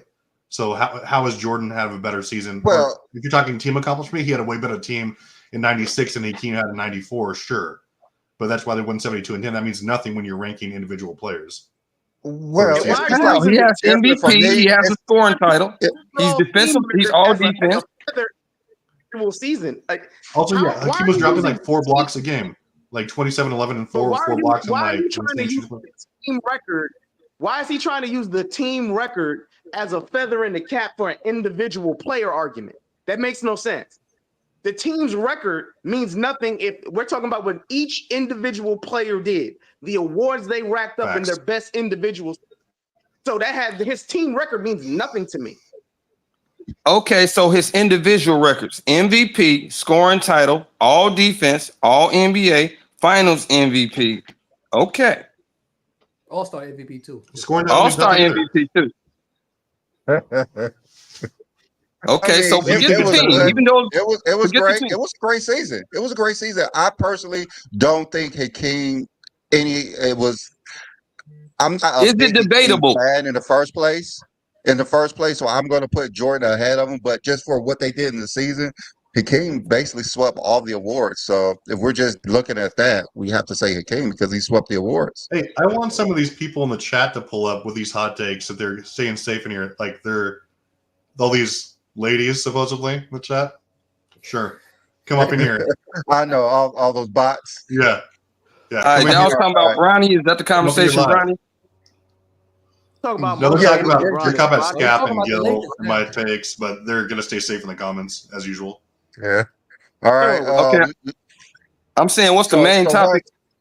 All right. So what's your take on the Lakers and how and if Bronny is gonna motivate LeBron to have a great season? It's not about Bronny motivating Bron. It's about them actually running offense. It's about them actually going through Anthony Davis. It's about them actually putting out lineups that make sense. It's about them letting it's about Rui playing harder. It's about Reeves, them actually letting Reeves run the offense when they take LeBron out the game. And they going through AD.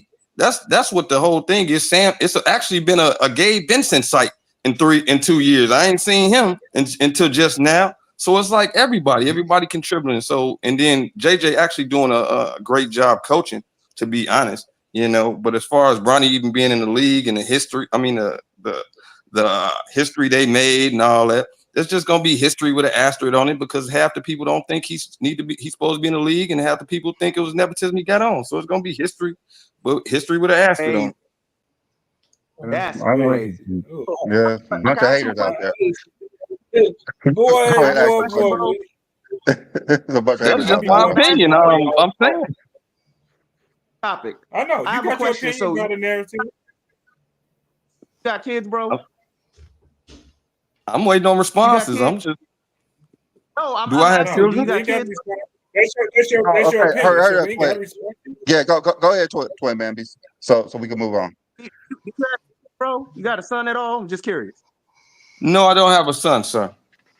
Okay, so that makes sense. At some point, because I got 5 of them, and so playing basketball with your son, no matter what age, you show out and you put a little bit more effort into it. Now we're talking about at the highest level of the basketball world. I agree with you in a sense. LeBron doesn't need Bronny to motivate him. But you don't think having your son sit next to you on the bench instead of sitting in the stands, like where he was before he joined the Lakers, that's not going to be motivating to like, yo, I can't sit here and play trash tonight. My son looking at me. You don't think that'll be sitting in the back of his mind? Well, see, I would have to know how Bronny feels, because half the people think that LeBron is only doing it for him and that Bronny don't really want to be there. I don't know Bronny personally. Now, if he wants to be there and he's having fun, cool. It might motivate Bronny. But now if he doesn't want to be there and LeBron forcing him to be there, then How does that supposed to motivate LeBron? See, so I got to see both ways, bro. Right. All right. How is Hey, LeBron? no. Okay. That's enough. Well, thanks for coming on. Hopefully you come on next week. We're gonna move on. We do have a Labat in here. I'm gonna bring on Herm as well. But yeah, that's Oh, crazy that LeBron is forcing Bronny to play in the NBA. That's pretty amazing. His dream was only to play in the NBA, but now all of a sudden we're gonna push the narrative. LeBron's forcing him to be there. I tell you, Yeah, force him to play in the Herm, you NBA. called it right. All I know is he Toxic could have fan- said, "I don't want to go there," and not even be in a draft on his What own. you He say, wasn't enough to make twin his own man? decision. Herm, you was right. Toxic fan bases is what's destroying the NBA. We just had a toxic comment right there. LeBron is forcing Bronny to be in the league. That's something new. Nah, but twin man. But I honestly think though, it's not necessary. I think LeBron is gonna carry himself the perfect way, show Bron how to be a professional. So that's why you go get the best of LeBron. We've seen LeBron in instances last season to where he's walking back on defense after turnovers, not really paying attention to detail on the defensive end of the ball. You're not gonna get that this year. I think LeBron James is gonna be laser focused. He's gonna show how to be a leader That's in true. the locker room. He's gonna show how to be an ultimate professional. And I think that's why you'll get a better, more focused LeBron James. It's not particularly because the influences on for Bronny's impact on the team itself. It's just more that LeBron want to show his son the right way.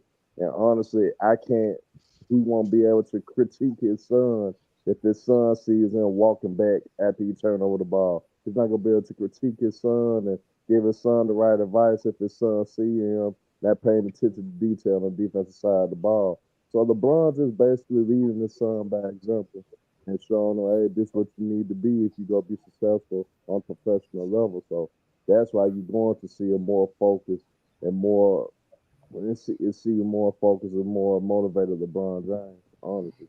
Take her. Good take her, because when I used to play basketball, I played in Indiana. If we played somewhere like Southern Indiana, and my father or my uncles wasn't there, I wasn't really, I play, but it was different when my father showed up. Like I wasn't about to walk anywhere on that court. I'm playing 100 miles per hour, so hopefully Brian he does a lot of walking around the court at times. He doesn't get back on defense a lot, and having Bronny over there, hopefully that puts him down, I tapping his heard steps that and not after this walk road around trip, the court. they sending him to the G League.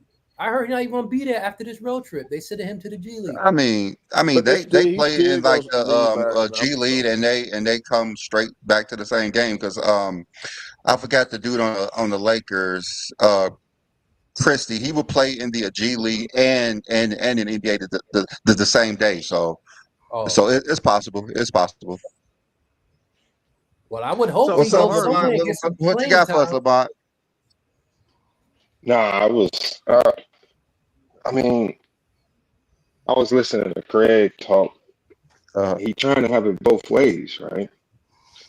Like when we say greatest, like if you debating the greatest player of all time, just like Twin Man said, that's all individual. No, Jordan fans rarely say, let's have a debate where let's debate the greatest career of all time. Because once you start to encompass career, I think that's the terminology that adds in the team stuff.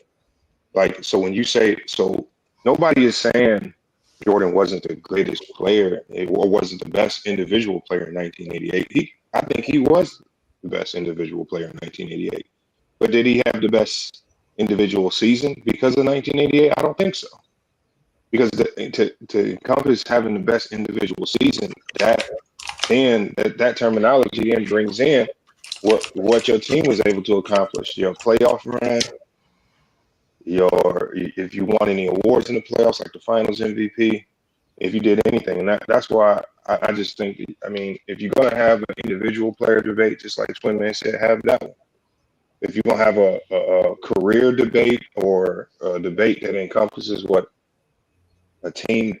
your team also accomplished, have that one. But I just think they're more so scared to have the career debate, because if you start to incorporate LeBron's entire career versus Jordan's entire career, LeBron really usurps him there as well, even with Jordan 6-0. So they don't want to have the career debate. They want to have the individual debate, but then bring in a whole bunch of team stuff that makes it unbalanced and unfair. And that's why I say it's just kind of unfair all around. Pick the debate you want to have, and then have a realistic debate about that. Quit trying to mix everything into one pot the way you want it to mix it in, and then try to debate with a whole bunch of stuff that doesn't even pertain to the conversation. I'm confused. I think when you're talking What about about that take? No, Craig, stop right there, Craig. What are you confused about? I mean, so you're saying that the team success you can measure the greatest individual player by the team success or not? No, I did not say nothing like that. Like I say, this is why I call people who think like you kind of dumb, because what you just said was nothing what I tried to relate. What I'm saying is, if you're going to have an individual player conversation, have an individual player conversation and remove all of the team attributes from it. If you're going to have a conversation with regards to what player had the best season or what player had the best career, then have a fair career or season conversation where that then incorporates team success. So it's hard for me to say Jordan had the greatest season ever in 1988, because by using the term season, I'm bringing in team success.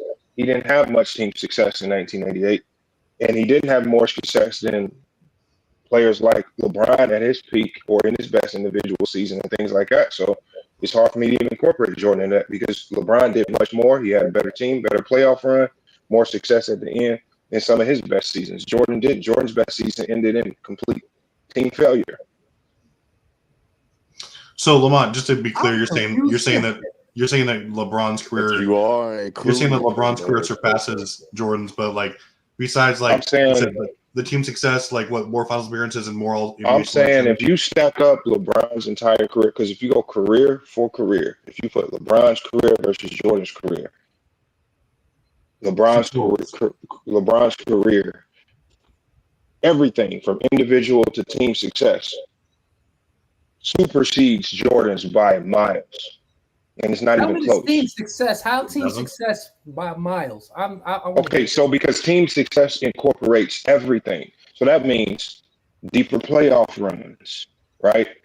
As much as people want to push back against it, I know the award wasn't available to MJ, but even the in-season tournament adds a layer that Jordan can never touch. Just like Jordan attained awards that Bill Russell couldn't touch, just like Jordan attained awards that Kareem Abdul-Jabbar couldn't touch. So just because the award wasn't available doesn't mean we can't use it against you. So we can still use it against Jordan. The thing is, when you stack LeBron's career, because of the longevity up, next to Jordan's, it's like an encyclopedia next to a notebook. LeBron's is just going to usurp it. It's the longevity that does it. But the longevity is one of the great things about his career. Y'all just make it seem like longevity ain't nothing, even though y'all walking around at 35, 36, broke down and can't even walk up and down the hallway and whatnot. So that's all it is. So Lamont, I got a question then. So if you bringing up individual contests to LeBron or Jordan, why you won't look at the individual accolades for Jordan still having? Because it goes against his narrative. Because if you're having individual accolades, if you're having an individual conversation, who's the better player, Jordan versus LeBron? That's a different conversation. Hold on. It's a different conversation from the GOAT conversation, right? Because a lot of times when people have a top 10 list, they're mixing in their favorites versus who they think is a better player versus who they think has a better career. They mix in so many different things. You don't know what their top 10 list really represents because there's no criteria or structure there. So who's the better individual player? Just skill for skill. Well, I already went through that. When I broke down skill for skill, better individual player between Jordan and LeBron, if you break down all elements, all skill sets in the game of basketball, LeBron checks more boxes than Michael Jordan. If you look at every skill across the game of basketball that I could think of. And when I did that, LeBron checked more boxes than Jordan, unfortunately. But you guys, again, even in those same conversations, a lot of people that say Jordan's a better player than LeBron, y'all pick and choose what people should count. Y'all try to disvalue the playmaker. what evidence that you use actually to come up with your analysis? So what I did was I did it live on the show.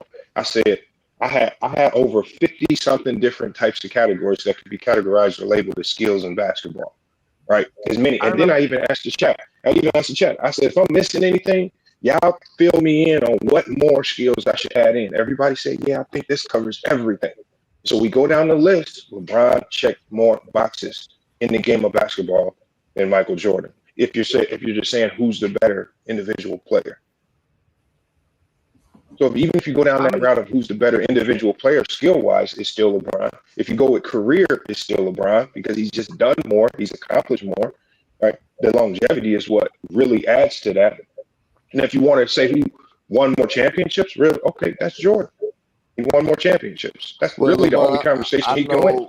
I know you got a lot of access when it comes to synergy, looking at real scouting reports. So did you use scouting reports that GMs or that put together when it comes to breaking down LeBron and Jordan's individual skill sets to put in your criteria? There's no scouting reports on synergy. So now I have to just talk about the journal. I know you got access to synergy. I know you get a hold of scouting reports to my knowledge. So did you use any scouting reports to come up with your analysis? I mean, what you use? I used the same analytical measurements for every player involved in these conversations. A lot of times, the one of the most significant measurements on synergy is going to be points per possession and things of that nature. And that's kind of how they categorize, for example, who's better off the pick and roll, who's better off catch and shoot. They going off points per possession. That generally is what tells you who's a little bit better. And it's hard because, especially when you're in a conversation with LeBron and even Kobe, it's hard because Jordan played it depends on how you want to muck it in, but Jordan just played in a league that allowed him to do things at a much easier rate. It was just easier. Things are much more difficult for LeBron James and even Kobe Bryant to do what they do. And so now people talk about Kobe's inefficiency. People talk about LeBron James' missed shots. Well, that happens when you play in a league that's just much better defensively. No. So, Lamar, what that tells me is that your criteria isn't actually going to be consistent if you're ranking like top 10 to 15 players, because it looks like you're specifically just trying to elevate one guy above specifically Michael Jordan by saying things like deeper. I have Michael Jordan as the GOAT. And you're ignoring errors. Based on my criteria, I have Jordan as the GOAT. You don't even know my criteria. That was a completely different conversation. That wasn't what I said. I said I had Jordan as the GOAT. I had a conversation about who's the better player. That's not the GOAT conversation. See, because y'all done got so caught up in the thinking who's the better player is the GOAT conversation, you don't know how to delineate between. Well, you just said that his career is better than Michael Jordan, which is a lie too. Okay, listen to what I said. That's a different conversation. That's not my top 10. That is not indicative of the GOAT conversation or the top 10. Who's the top 10 then? So first, ask me what my criteria is so you understand how I formulated it. So my criteria is simple because I formulated it for basketball dummies that pretend to know the game, kind of like you, T Perfect. Mm-hmm. Spit it out. Purely solely based solely. No, basketball dummies is a polite terminology to let you know that you got a lot of growth to do in the way you talk the game. Fix your mic right quick. Fix your mic right quick. Hold on, what's wrong with my mic? It's kind of muffled. It's static. Hold on. Damn, I can't say Jordan had a great 88 season because he didn't win the title. It's ignoring reality if you say things like that. Okay, you hear me now? Yeah, your mic's clear now. It's my criteria is just dominance in your respective area. You said what? It still go out and come back in right quick. All right. So my I mean, I don't think Jordan is the GOAT over LeBron. I don't think it's close, to be honest with you. At this what do you mean point, it's not close? That's the dumbest thing I've ever heard. Like when you talk about that shows your criteria is whack as hell. If you want to talk about longevity, fine. But if you're talking about overall career, then you have to take into consideration major accolades and awards. He beats LeBron in what everything. Yeah, except everything for LeBron has matters the though. most All-Star NBA and all awards. NBA. LeBron has the most So NBA he has, awards. LeBron has yeah. the most NBA awards. Stop talking about awards. LeBron has the So most. we don't care about your stupid player of the week, player of the month that didn't I'm translate to an talking MVP. about the NBA states LeBron has the most NBA awards. I don't care what criteria you're talking about. The NBA states LeBron has the most awards. So what NBA matters awards. is Craig been cooking to me though. yeah, what matters is Mike had more MVPs, more Finals MVPs, Okay, more okay, that in-season, matters to you. That matters to you. That makes more sense. That seasonal makes sense. titles, better analytics, But all you see across how the he board. picking the awards he Yeah, wants you to better. consider. I mean, the But you NBA see, states LeBron has the most awards. The but NBA B-Lee, you states. see what he did. You see what he did, Yeah, B-Lee. So my He yeah, handpicked. the ones he feels are important. Yeah, he but tries see, to but tell you which I awards are only the I most feel relevant, those and are then he more tried. important, right? Literally, Craig, he told you. He said we don't care about the NBA Player of the Week awards. See, the thing is, you can't handpick what's relevant and what's not.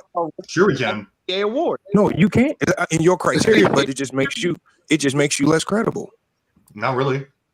And Okay, that's all it is. So Show me that's why. anything else that shows. Okay, I'm going if to it pick didn't, and choose what I want. your player of the week didn't translate to an MVP, all right? So what does that mean? You were like the least consistent player, or not as What consistent don't as the even guy who make any actually sense. won? So you mean to tell me that The dumbest players thing win ever. MVPs without player of the weeks? Is that what you're saying? Not at all. What I'm saying is, who cares if it didn't translate to an You are MVP? not consistent. You're not consistent if you're saying that though, because MVPs do have player of the weeks and player of the months. Yeah, but I'm not using a player of the week if the guy didn't win the MVP to be like, well, that is actually a huge part of the debate. I'm No going one's to elevate saying this that. guy. Picking Who and said Elevate choosing. this guy over that guy. I'm That's saying, dumb. all I'm everything saying is matters. until we have an Especially if episode his of stats- Everything matters. Until Yeah, we have especially an if his episode stats of like Player of weren't the better Week than and that guy's Player at the of end of the year either. So Award, like, and no one what's the talks argument? about Player of the Weeks or Player of the Months, but we never When had you an have to episode remove discussing things from the criteria, it makes you less credible when you have to remove things. I'm not removing anything. I'm just saying we never discussed it enough. It's only brought up when it's about awards. Then that's what we never had. We talk about MVPs. We talk about we had a whole episode about in-season tournament, but we never had an episode about Player of the Weeks. But now all of a sudden it's we picking and choosing. It's never all of a sudden. I always say that LeBron has the most NBA awards. If we make it He has the prevalent, most. talk about it, then people would He know has about the it. most. People Okay, don't he talk still about has what the they don't most. know. He still has the most. I Right. feel the I trump think card. that's the danger because you're gonna have guys like Luka and Jokic catch I'm sorry, Craig. My boy That's being a kinda little bad. bit disingenuous. They have always said LeBron James has the most NBA awards. It's just that when we say that, people immediately sit here and say, no one's talking about Player of the Week and Player of the Month. It's a recognized award. So Who cares? Nah, but you know, Player of the Month was different back in Jordan's time than it is now, though. Like how they Everything was different in every time. Like we give Jordan credit for stuff that wasn't available in the 60s and the 70s. So why we have to discredit LeBron awards? I named something that wasn't available. Then that's something major to when we do our criteria of which player is greater. But we have so what was missing get away from in one Bill award is more Russell's important time, than the other. that was different in Jordan's Award time. is recognized by the NBA, correct? I mean, no. So Twin, are you saying that the span of 3 to 4 games, and a player is better than that guy who won the MVP that year is better than the MVP, ranks higher or is equal to? Y'all do that with the finals I mean, MVP. you guys put emphasis on the finals MVP. You do it with the finals MVP. That's us 4 to 7 game. You literally just had an argument about Hakeem getting the finals of MVP over Jordan. I had an argument about you saying that Hakeem that Jordan had more awards in the NBA. When Hakeem had more awards. That's all I said. Pick and choose when the award is more No, but important. Craig, You're the one who picking and choosing. You're the one who picking and choosing. You just said 6 MVPs is more than 4 MVPs. You just said 6 MVPs is more than 4 MVPs. Finals MVP. You just said I literally said Jordan had a great 88 season, and you went to Hakeem has a finals MVP. You said Jordan had a great NBA season because he had won all the awards. And I said Hakeem said won more anything awards. about awards. I said he had a great season. It's much more than the awards. You just went You said to the awards first, and then you start saying for someone to have a better season than Jordan, they have to win finals, in-season tournament MVP, for someone conference in this MVP. era Yeah, I know you went to awards again. Like you keep going to awards. Because the in-season tournament is something that Hakeem and Jordan can't get. So for him to have a great Didn't season, say nothing about Hakeem. You said Jordan. You said for someone to trump Jordan, because they have to win in-season MVP as well to trump Jordan. The in season wasn't available. That's why I said someone would win the league MVP, the in season tournament MVP, and the You final keep going MVP. to awards. You keep going to awards when Hakeem did it better than Jordan. That's what I've been saying the whole time. You keep going to awards when Hakeem did it better. Because the awards is something you know you're going to get. We're not going to know if someone's going to average 40. We're not know if someone's going to put up 50 points in 30-something games. These are just awards. Jordan did more than just win awards that season. I can only go by what you can actually get. I don't know how much they're going to average for a season. I don't know how much rebounds they're going to get for a season. I don't know how many steals or blocks they're going to get. All I know is they can get these awards. That's why I put the emphasis. All right, Craig. So wait, all right. So let me the two are different. There's literally an award for the best player of the season. It's not different. It's different from the Finals MVP, right? That's the cap of the championship all the way at the end. Player of the week does not equate to MVP of the league. But I think it's 9 I other never individual said an seasons MVP that is we can weighted point the out same better as than a all month award. I said for the last 5 years, LeBron has the most NBA awards. That's all I've been saying. He has the most NBA awards. You can say what you want to say. LeBron has the most NBA awards. LeBron has the most points. LeBron has more categories, awards, whatever you want to count it, anybody in NBA history. LeBron is still breaking in-game records in year 22, age 39. He's still doing this shit. He was breaking seasonal records in year 21. He's continued to break records every single season he's in the NBA. No one has had a greater career than LeBron James. No one has done what LeBron James has done, and LeBron has continued to do it. He did it in the Olympics. He did it last year. He continues to do shit no one's done before. Hey, B-Lee, here's my question to you. Are you sure you want to go down that type of road that you're going? Because it's going to be some guys that's currently in the league now that's probably going to catch all that instantly. You got guys like Jokic. No one has yet. No one has yet. What I'm saying, you got guys like Jokic piling up numbers, piling up awards, individual awards. You got guys like Luka that's going to start pounding on things and adding on to it as well. So it's going to be guys that we know personally. I wouldn't put no damn Luka Doncic over LeBron James. Even if, let's just say Luka even start winning titles, MVP, I still wouldn't put Luka as a better basketball player than LeBron. But if you're going down the road you're going and how the game is shaping, how the game is more offensive oriented in the NBA, you got guys like a Nikola Jokic and a Luka that might catch them in that aspect. So you sure that's the type of road you want to go down to try to use those? Well, why has no one called him yet? Why hasn't no one called him yet? They're still relatively young in their careers. So that's just Jokic. I can see Jokic playing another 11, 12 years because he doesn't use a lot of athleticism. I can see Jokic. He's going to have to. He's going to have to. He's going to have to play for at least 20-something years to catch LeBron James. And that's going to be hard because LeBron is in year 22. Still doing things no one has done before. Last season, he had a season that no one's done before. I mean, Jokic going to end up breaking the triple-double record this year. Well, here's the thing. LeBron's not number one in triple-doubles. Russell Westbrook is. I mean, that's not even LeBron's record category right there. To be fair, I don't think that anyone's going to approach LeBron's, not just his longevity, but like even if they play as long as him, you're not going to score. You're not going to average 27, 7, and 7. Luka, I mean, I don't care who you are. There's no way he's going to play that long, that consistent. Luka play like 60 games a year. Right. He's going to have to play 30 years to catch LeBron. It's going to take like a degree. He played 72 games last year. You're staying, yeah, but he's only like what? You're like 5 or 6. Like LeBron has been. He's year 7 now, and he's averaging LeBron like averages what, like 71 games. LeBron averages what, like 71 games per year played, and he really hasn't had a significant injury until like 2019. So like it's going to be. You know, he takes care of his body, and he's driven.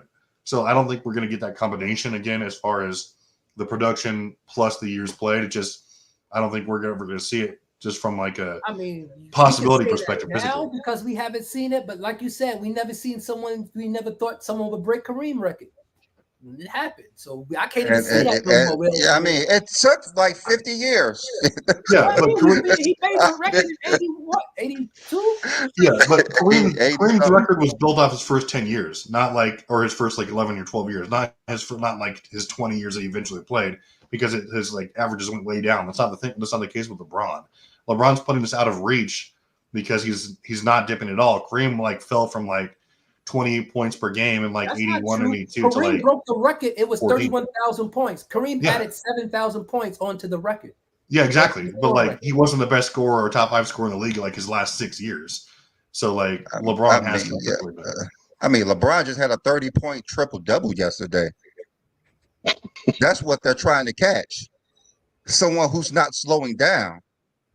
Someone who just set an in-game record in a quarter last game, yesterday. No one's done what LeBron James is doing.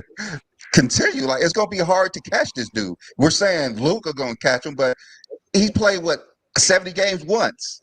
Like, he averaging like I don't think his 63 style of games play a allows him season. to catch him. Like, he has to play 30 seasons to catch LeBron.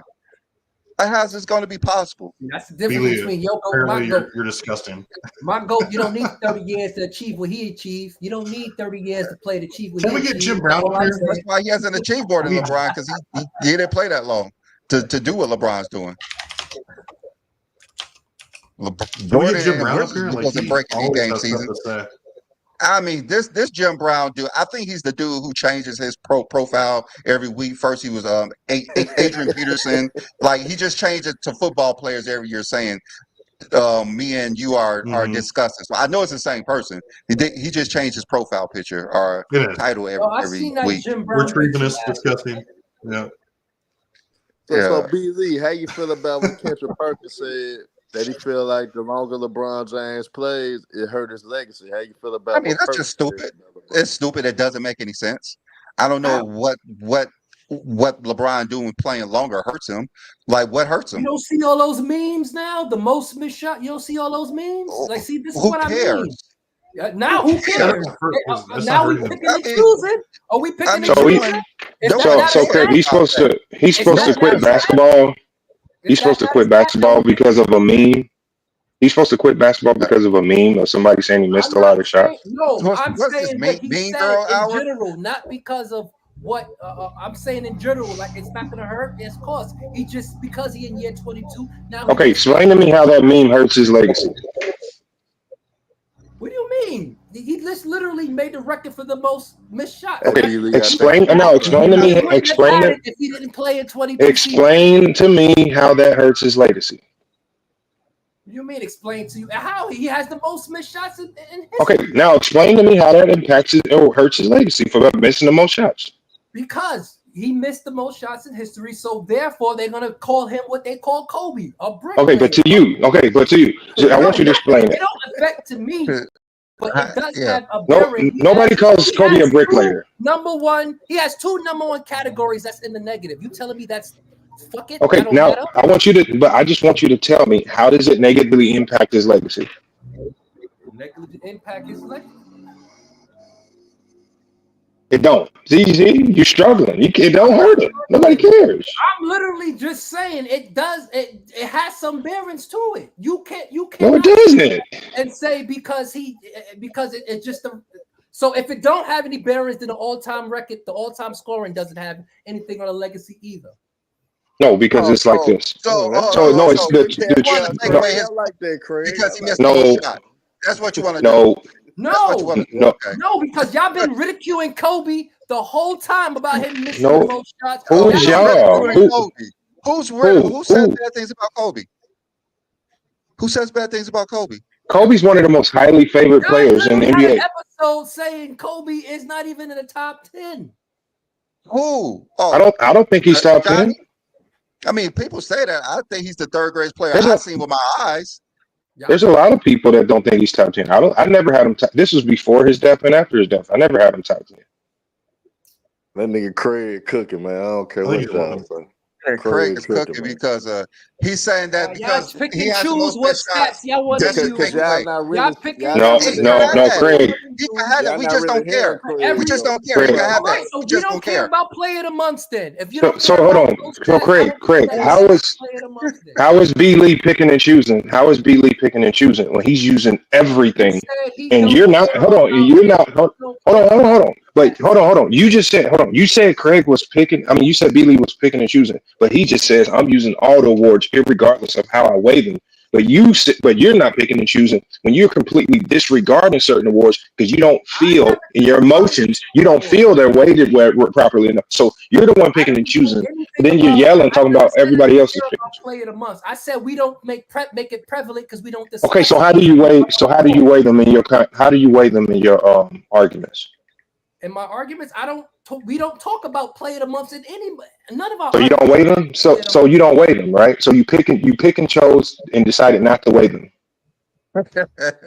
What I said was we don't pick it. We don't talk about them because we don't talk about them. Nobody in this panel says. Hold on. Not important to him. But you just got on B Lee because you said that he chooses to use them, regardless of how much they weigh or how much we value them. He still says he got it. It's an award. I have to count it. But you have to say, I'm selectively saying I'm not going to include this because I don't think it has as much value as some of the other awards. Is that what you do? When did I say? Okay, so then tell me. We don't. So then tell me how do you weigh those awards? Since you do consider them to a certain degree, how do you weigh them? I don't weigh about. I don't put too much bearings on the other awards. Bro, you just contradicted yourself right there, man. So every award is equal. Then you want every award to be equal. We just said they're valued differently. We just said they have different weight, irregardless of the weight. You still have to consider and count them. But that's what just B Lee just told you that. Oh, when did I say I didn't count them? Okay, so I'm saying if you just said you don't count them because I don't talk about it. I don't count them. Okay, so how do you weigh them? They count. So how do you weigh them? Since you do count them, which is new, how do you weigh them? How do you consider it in your conversations? I don't bring them up for anyone that got it. That goes for Jordan and LeBron. So you don't consider it. What do you mean? I know they have it, but it's not some it's gonna be the whoever has the most play of the months or play of the years because I don't talk about those either, Craig. Awards. I don't talk about them either. I'm just curious as to what weight exactly you would give it there, Lamont, because in order to equal 2 or 3 more MVPs, like what kind of a weight are we talking about there? Like per capita. I'm trying to ask Craig. I asked Craig how he weighs it. No, I want to address LeBron's legacy. I want to address LeBron's legacy being tainted because of most turnovers and most field goal attempts missed. Can anybody point out to me who is on the top 10 most turnovers list or the top 10 field goals missed in NBA history that can't play the game of basketball? That's not one of the greatest players who ever played the game of basketball. Well, that's a stat. Y'all don't count it, so I don't have to answer that because y'all don't talk about it. So no. Who said we don't count it? We just said it doesn't mean nothing negative. You're trying to attach a negativity to it. There is nothing negative about it. You want to make it a negative stat. There's no such thing as a negative stat because you're on the all-time. I said it's a stat. So why is it negative? Why is it negative? What makes it negative? Who is the standard for least missed shots? So much disrespect. Who is the standard for the least turnovers? Total stat. The same way y'all talk about the 40, it's a total stat. So why? Okay, I know who's the leader for the points. That's LeBron. But who's the leader for the least missed shots? Who's the standard? Go look it up. What? Who's the standard for the least turnovers? Go look it up. Someone who played 1 year. So I mean, so we're judging something that you can't even on certain totals. judge. Now it's someone that's not great at basketball. The guy with the least turnovers and the least missed shot is not great at basketball. So you're trying to use something that doesn't determine greatness to try to take away something that does determine greatness, which is the all-time scoring leader, because you can't explain why you can't appreciate the all-time scoring leader. It's no one's fault that LeBron James. It's no one's fault. It's no one's fault that LeBron. It's no one's fault. LeBron James is number one. 40,000 points. I said this. It's a total stat, just like the total amount of turnovers and the total amount of missed shots. So the same energy y'all want to say for the 40,000, keep it for every fucking total that he got. No, and guess what? Being the all-time missed shots leader is also great. Being the all-time turnover leader is also great. It is another top 10 Hall of Fame list that LeBron James sits on top of. So there's nothing negative about it. That's all I had to say. I'm back to go enjoy my heat. Okay.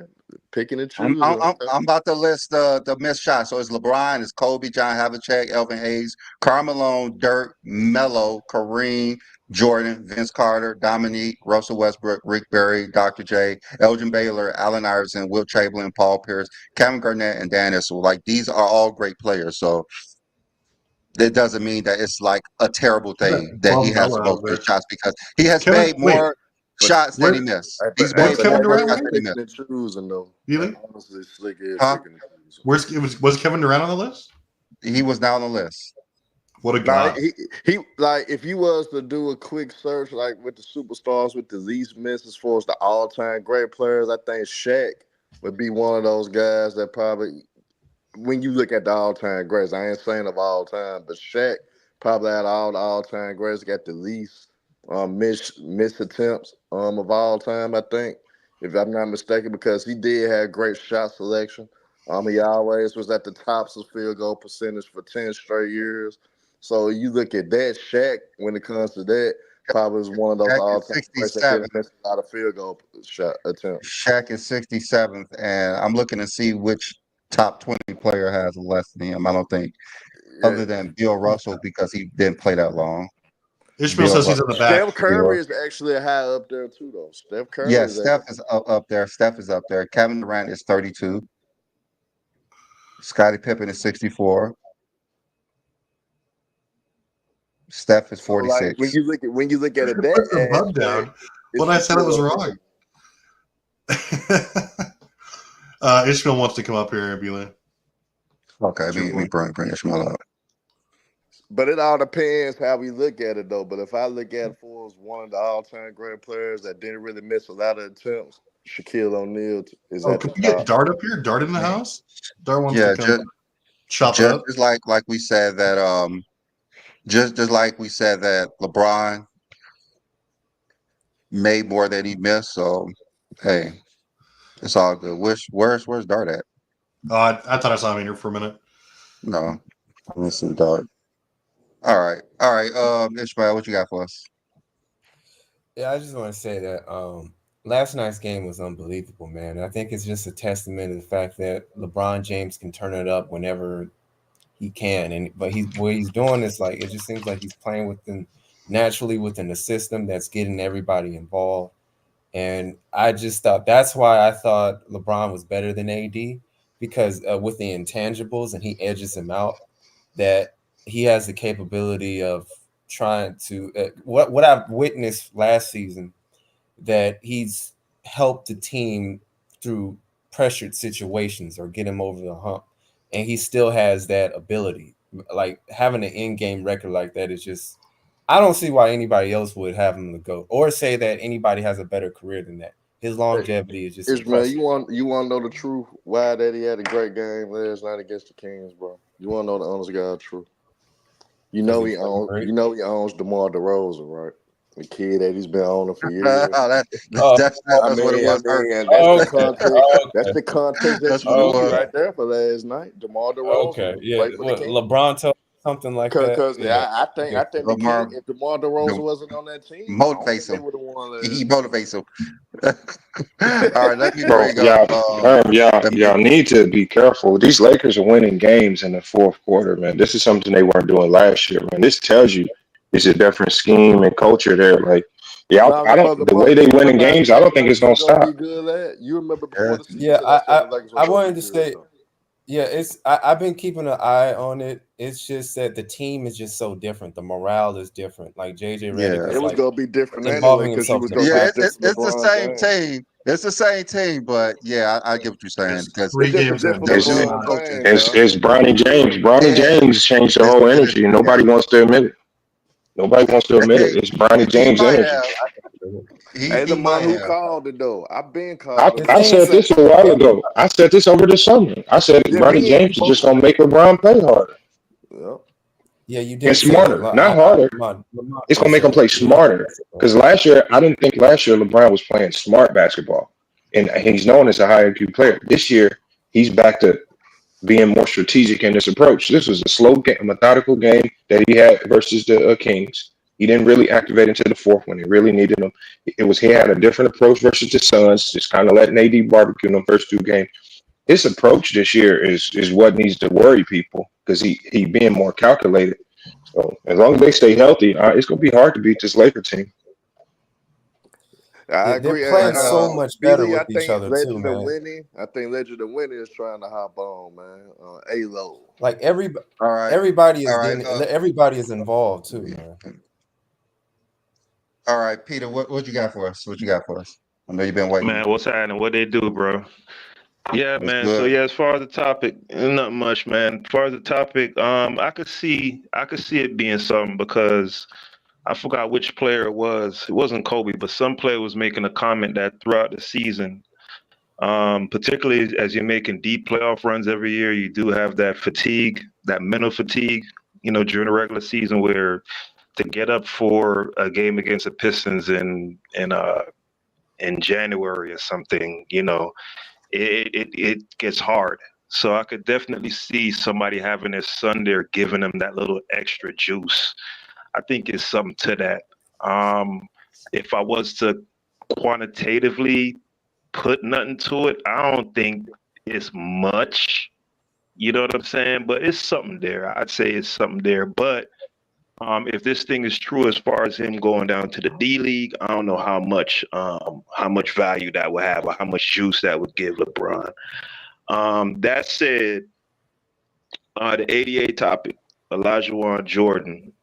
For me, awards mean something, but it's not like the thing that I value the most because at the end of the day, it's still human beings that are voting on those awards. You feel me? And politics and narratives come into it. Now, is a great amount of correlation between the best players and the award anyway, right? So I'm not saying that awards means nothing, but for me, I prefer more to look at the stats, the advanced stats, and the eye tests when it comes to assessing a player's individual year.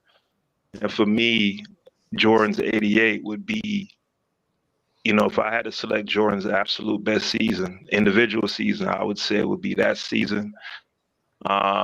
Because of the fact that he scored on such volume at such a high percentage. You're talking about 35 points a game, 53.5%, along with I think 6 rebounds, 6 assists, and then at the same time expending the amount of energy that he did on the defensive end, finishing, I believe, first in defensive win shares that year and third in defensive box plus minus, right? And then just the eye test when you watch him playing that Rondo, he was playing Rondo and Ben Simmons defense against the point guards back then because they didn't want to shoot. Doug Collins basically had him playing safety, and he was just getting involved in everything, just being everywhere. I just think of the incredible motor. I haven't seen anything like that from a. You just made all that up, man. Yeah, God damn, man, bro. You just made all that up, man. That is crazy. What I the mean, first Peter, thing? horrible defender. Hold on. Let's go through what I made. Hold on, real quick, We was Ismail, actually real comparing quick. him to like Hakeem. We were Real quick. comparing him to Hakeem as well, and Hakeem was a far superior defender than Michael Jordan ever was. Hakeem's 94. Hakeem's career period is incredible. It's amazing to hear you guys have this reverence for Hakeem all of a sudden, because I heard of Johnny saying that he wasn't as athletic as Gobert, which was extremely last week. It's extremely disrespectful. The reason why I have Hakeem in my top 10 solidly is mainly because of the value that I give to those 2 rings and what he did relative to the amount of help that he had. Same reason why Dirk's 1 ring. It's an opinion. Go back to telling us about that Jordan 88 defense that you just completely made up. I want to hear more about this made up Jordan defense. Did I make up the defensive win share finish? The first in defensive win share? No. First of all, defensive win share didn't even exist back then. Remember, you only have to rely on eye tests. Tell me what your eyes told you from 1988. No, but the defensive win shares are based on measurable. No, it's not. You don't even know. No, yes, it's not. It is. No. Yes, Hold on. B-League. Check this out, B-League. Have you ever watched a game and said, dang, I think that defenders with defensive win shares is really high. He really defended. His defensive win shares got to be real high. No, you use your eye test and you don't think about analytics. You just run the analytics to try to paint the picture you want to paint. So, no, hold on. So what I'm saying is, because hold on, first of all, I have a whole bunch of defensive analytics that tell me, like I could pull it up right now from Synergy. That will people hold on. say nothing. Hold on. There's a whole bunch of defensive analytics You see them, that could right, B? I potentially just been up say for 10 minutes and they up here talking about me. that potentially say that Nikola Jokic's a top 10 defender, but we know he's not a top 10 defender because we actually watched the game. So don't run to me with these defensive analytics that could be misconstrued. Tell me about Jordan's defense in 1988, like when you actually go back and watch the game. Because when you go back and watch the games, you even hear the announcers vilifying Jordan on the defensive end. These are just casual announcers saying he's not a good defender. Multiple games, multiple announcers. And then you can just use your eyes to see that Jordan's getting barbecued by his own man. So what made Jordan a great defender in 1988, especially over Hakeem Olajuwon, who was actually getting legitimate stops, who was a legitimate defensive player that had legitimate impact on defensive, and we're just running wild, playing freestyle, safety style defense, gambling every time he give you a chance. Hey, Lamar, All right. you use that good Hold eye on, test, real didn't you, quick. Lamar? You use that good eye test, Before I speak, will Go I ahead, be Peter. able to? Go ahead, Peter. Go ahead, Peter. Yeah, Go. just before I start talking, I just want to get it. Will I be able to go for about 90 seconds without interruption before I start talking? Can I get that agreed to, Lamont? Hey man, go ahead. No. I would give you a good 60 seconds. Go ahead and go. Good 60 seconds. Go ahead and go. All right. All right. So what Lamont says as far as certain of those defensive advanced metrics is fair to a degree. I mean, I wasn't watching. Well, these are rewatches because I was born in '82, so I wasn't watching Jordan '88 live, right? Most of us weren't, so that's fair. However, the raw box stats are there, and even discounting the inflated steals, the block numbers, right? When added on to the steals, let's say if we reduce them from 3.2 to 2.5 or 2.6, combined with the 1.6 blocks, just looking at the box score, the raw numbers, when you add on to the amount of the type of offensive load that he's carrying, it's still incredible. It still fortifies the point I was making earlier. Insofar as two-way seasons, I haven't seen a greater two-way season when you look at the performance on both ends. Now, as to what the announcers were saying, I don't know. If you could cite those and I could hear what they're saying, that's fine. The reason why, real quick, the Nikola Jokic thing. They made a change in the defensive box plus minus formulation where they gave increased value to centers that have high assist numbers, and they made some arbitrary, ridiculous argument that there's some correlation between centers that have high assist numbers and being great defensive players. So they recalculated it and boosted up Jokic. He's the only outlier in that list. If you look at it, he has no business there. So for me, it doesn't completely invalidate that metric, but I don't need a metric anyway. That would be my argument. 88, both things combined, offense and defense, best two-way season in my opinion. Hey, but Peter, why you didn't troll Lamar about using the eye test, man? That was Kamala Harris talking right there. Said a whole bunch of absolutely nothing right there. Didn't say nothing that meant nothing. Can anybody tell me what he just said? All right. What, Peter, nobody understood the Nikola Jokic point about the defensive box plus minus being given more value because. So what is Lamont talking about? Is he remedial? What are you delayed? I don't understand. I know what he's doing. Okay, Peter. I have a question. So he might be legitimately slow, Herm. I think he may be legitimate. All right, Peter. That's cool. But you're saying that Jordan had the best two-way season ever. Is that just basically what you're saying? You just had the best two-way season that you've seen of a player. Yeah. And two-way season because of his points and his basically what he averaged in blocks and steals. Well, his points and the efficiency, right? Having to carry that offense. Also, keep in mind that Bulls team was third-ranked defense in the league without a good defensive big. So, I factor that in also. So the impact that he was having on the overall team defense, running around and doing, Lamont discounts it, but it's really the only way they could play and have any kind of defensive impact because they didn't have an anchor. Mm-hmm. So I put tremendous value on that. That's All right. true. Okay. Okay. That's cool. So if you're saying that Michael Jordan was the superior player offensively and defensively, tell me the reason why he couldn't get them to an NBA title. If he had like this amazing season, why didn't he not win an NBA title? Well, Pippen wasn't developed. He wasn't fully developed. He Okay. wasn't ready yet. I think it was his Okay. rookie year, '88. Yeah, that's his first year. Yeah. So Okay. he This is didn't why have. people say Jordan is 6-0 when you ask him shit like Okay. this. This is why people say Jordan is 6-0 because everything he does, if he don't win a title, it don't mean shit. The only time y'all recognize Jordan is when never someone said says that. 6-0 I because y'all never have an said it didn't argument. mean anything. I'm just trying to see So what why you ask why he didn't win a title? No one besides Bill Russell won a B. Lee, title. Okay. why didn't All right. Okay, B. Lee, Peter. Titles So why don't didn't mean nothing. LeBron win Remember, y'all 2010? said that. all right. Y'all Okay, said Craig. titles Craig, you don't can be make how quiet great now. you are. So I could get to my point.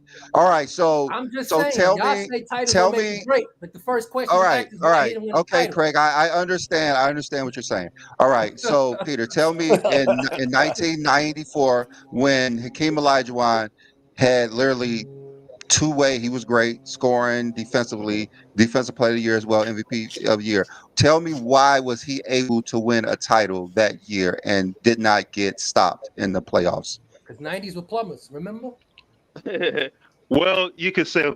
Well, the biggest factor would be Jordan being out of the league. I mean, is that fair? You probably say no, but also the guys, they were together for about, I believe, the core of that team was together about 4 years or so at that point. By '94, am I wrong? 3-4 years or so, and they'd really developed some nice chemistry. Tom Janovich came in.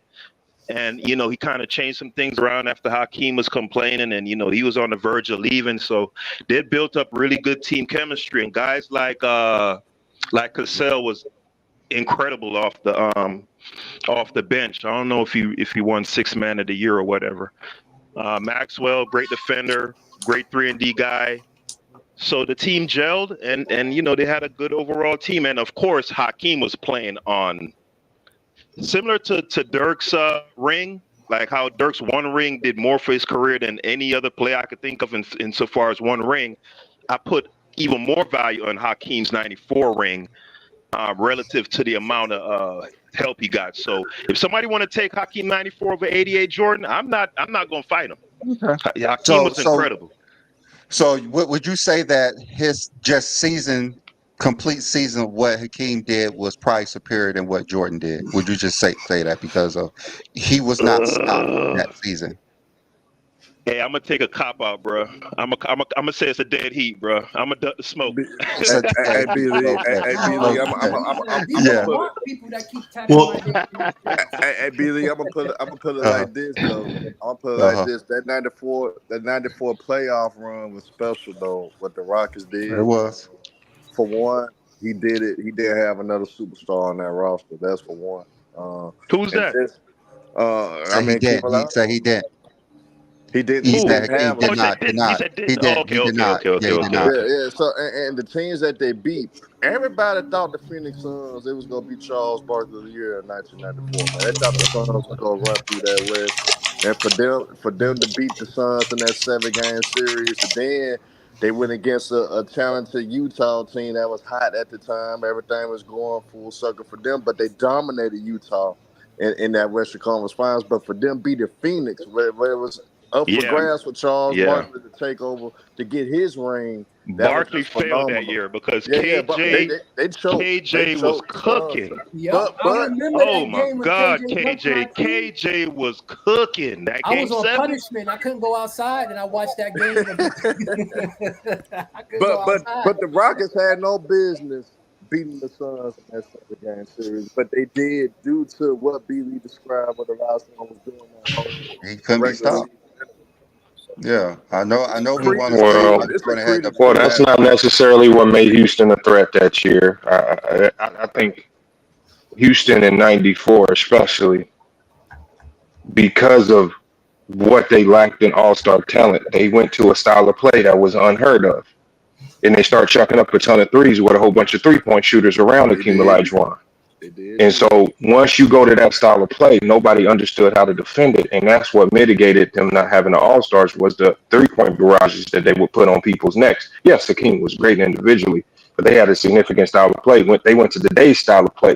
win that title, and they It's a didn't great point. rely on that old '90s style of play that would have lost them the series versus some of those teams. But do you That's a think great. That's Phoenix a great choked? point. Do you That's a think great Phoenix point. choked in that 1994 playoff run though? That series against the Rockets though? Who choked?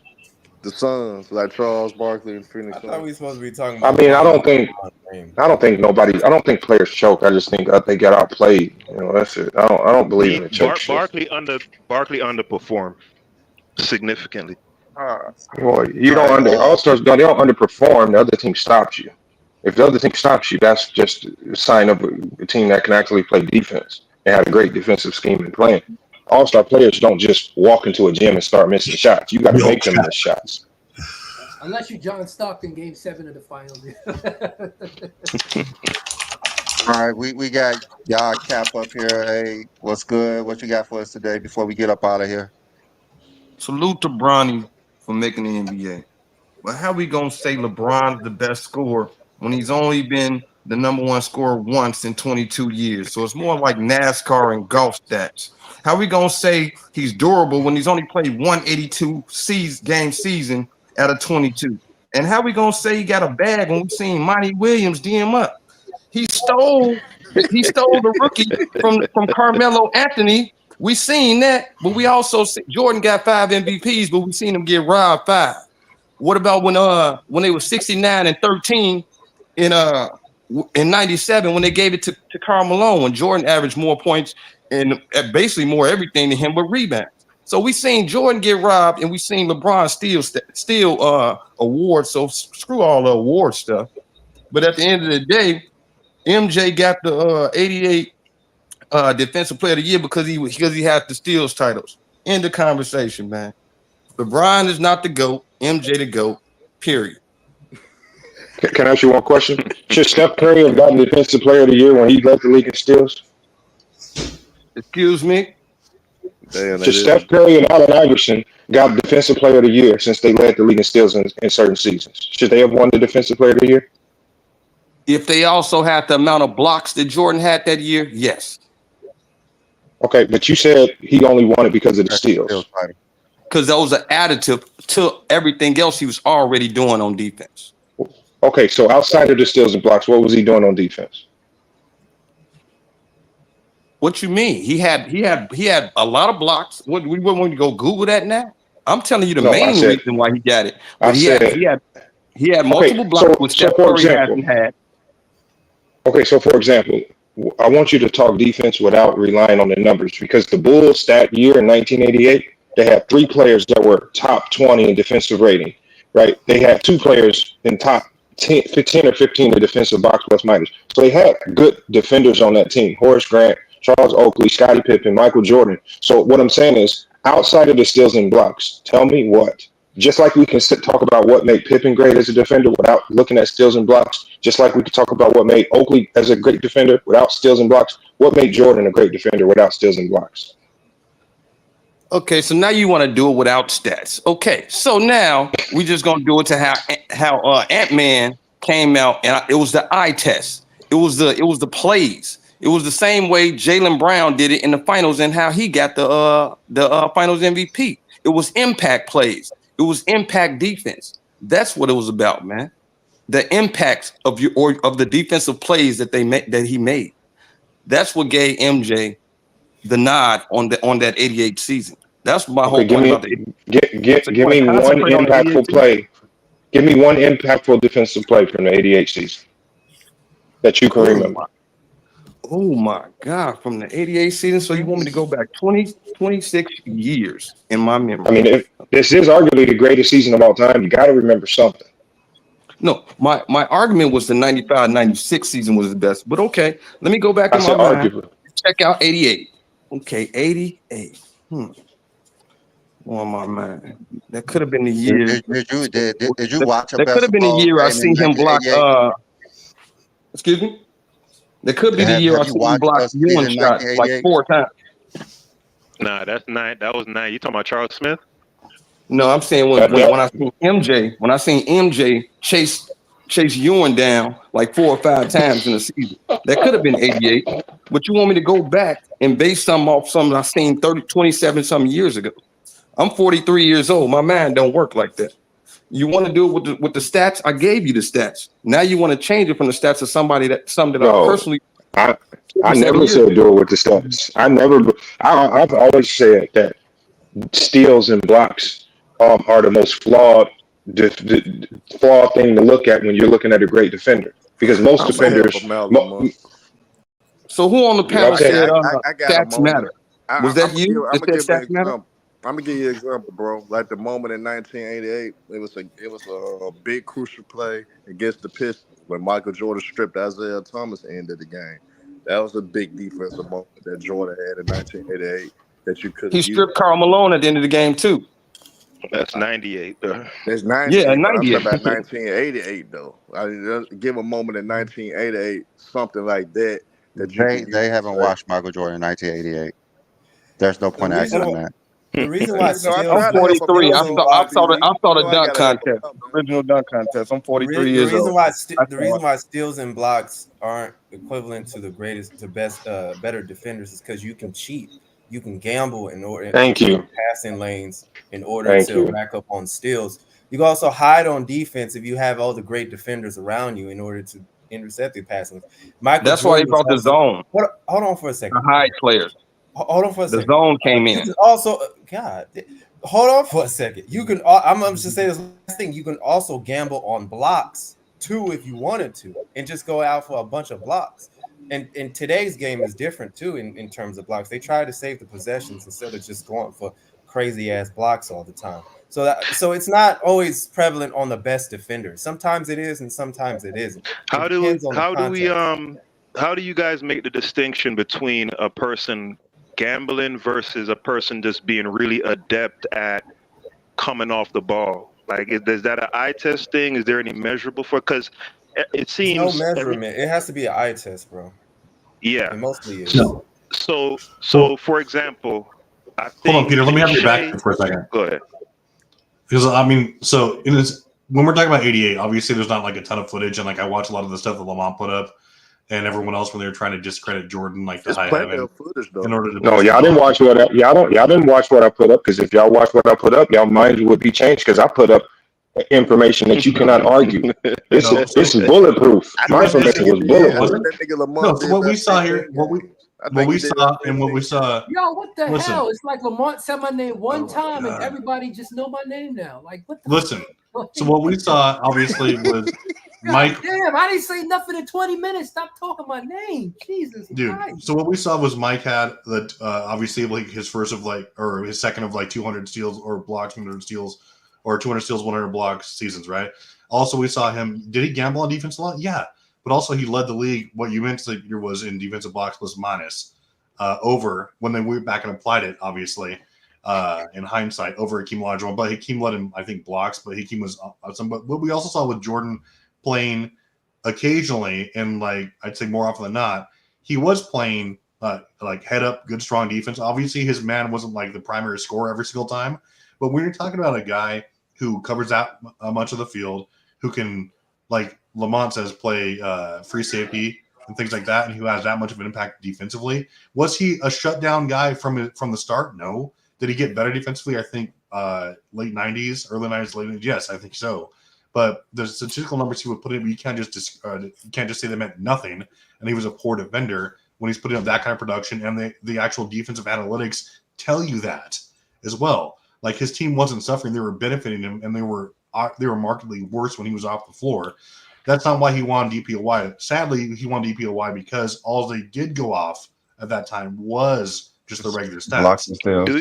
Do you think so? Because look, there were the bunch of guys who won before didn't have like Sidney Moncrief didn't have like a ton of steal numbers. Did the year before though. Yes, he did. When City Moncrief won, he led the league in steals. What do you mean? It was blocks and steals. And look at Travis. Alvin Robertson, averaged like Michael 5 steals a game Michael after Yeah, that. but you got because Rodman. Rodman didn't have a bunch of Michael box Jordan score. was campaigning for that Defensive Player of the Year award. Yeah, He was trying he to was campaign campaigning for the in steals. 1987. He was complaining in Yeah, he thought he 1987. should have won it in '87, but they gave it Yeah, to Michael. and he was using his stats as a measurement, as a way to indicate that he should have won Nah, it. but So it was Michael Cooper's definitely about stats was steals. close though. Their stats was actually No, identical they weren't. almost. They were Michael close. Cooper's stats were garbage. Like, No, Cooper didn't have a. close in '87, but The only reason why he didn't but win it in nobody '87 still. because they had a trash record. Nobody giving no They had a discipline. losing record. Yeah, but They had a losing record. nobody still answered the question in my opinion. Y'all count, man. You gotta answer that, bro. You could have brought Nobody answered my question when I said how you call him the best scorer when he's only been the number one scorer in 1 year. This is what I'm saying. If he's LeBron's the best scorer because he scored more points than everybody in NBA history. That's You know what I'm saying? if Is he's saying, y'all focused on the 88 steals thing. I was just backing up something but if somebody else Lamont said. if Lamont asked you name a defensive moment that Jordan had in 1988, you should be able to name something like Lamont. There's none. Lamont probably remember this. A late game block that when Dominique Wilkins was going for a go-ahead basket. Michael Jordan blocked the shot, late game block, they won the game. Stop Dominique from making a go-ahead bucket. It's moments like that you could bring up that could have backed up. Like, I actually watched what Jordan did in 1988. I actually went back, watched film, seen some defensive moments that he had. Why does one moment matter? Like, you can't name a minute. But he said name You one. can't name a moment Rudy Gobert had this year. Name one. Hey, Cooper averaged 1 steal and a half a block, by the way, in '87. Yeah, but you can't name a single moment Rudy Gobert had this year, and we can watch every one of his games. That's what I'm saying. I got 30 years of NBA knowledge in my head. You're talking about 1 year? I can't. Let me ask. Do you think when that wasn't my focus was on how LeBron was not that great. Well, I think what y'all trying to do is Y'all what was your question? Y'all can't analyze offense and defense the same. You can analyze offense in totals. I don't think you can analyze defense in totals and numbers. So I think just because B. Lee says he thinks LeBron is the greatest scorer because he scored the most balls of all time, don't mean you can computate defense the same way. A great defender is more likely than not, he's never a great defender because of any running total number or steals or blocks, right? It's just never that's just not how defense works. If you understand the defensive side of the ball, defensive guys really get poo-pooed on the most because they don't have great numbers or something that running total that contributes to it. Like I say, we watched Allen Iverson when they went to the NBA Finals, led the league in steals that year. He was not close to being the best defender on that team. It was Mutombo and Eric Snow and Aaron McKee and all the other guys around him that led to him being able to get those cleanup steals when they play great defense. No, those steals and blocks rarely are indicative of who the best defender is. In some cases, in a few cases in NBA history, yes, it does correlate, but in most cases, it's not correlate. And so when y'all say Jordan with these steals and blocks in '88, which we know the numbers were juice one, but we also know when you watch the games, when you watch each of those games, when you look through each of those games, when his man was scoring over 20 points per game on him, and you're sitting here telling me that those little steals and blocks that he got simply nullified his man scoring 20 points per game on him and shooting over 50% from the field. You throw out the advanced stats. You throw that out. You throw out the overall team defensive rating. So no, because first of all, you don't know advanced stats are highly tied into your blocks and steals. So all of these advanced stats don't take into account deflections. They don't take into account a lot of the things that you coaches actually look for in a great defensive player. These advanced stats, the one thing about stats and analytics is that it needs numbers to produce a new number. So to get a certain number in any analytical measurement, you have to use other numbers. So when you're talking about a guy who's a great defender and he's great at jamming up screens, blowing up plays, there's no number to measure that.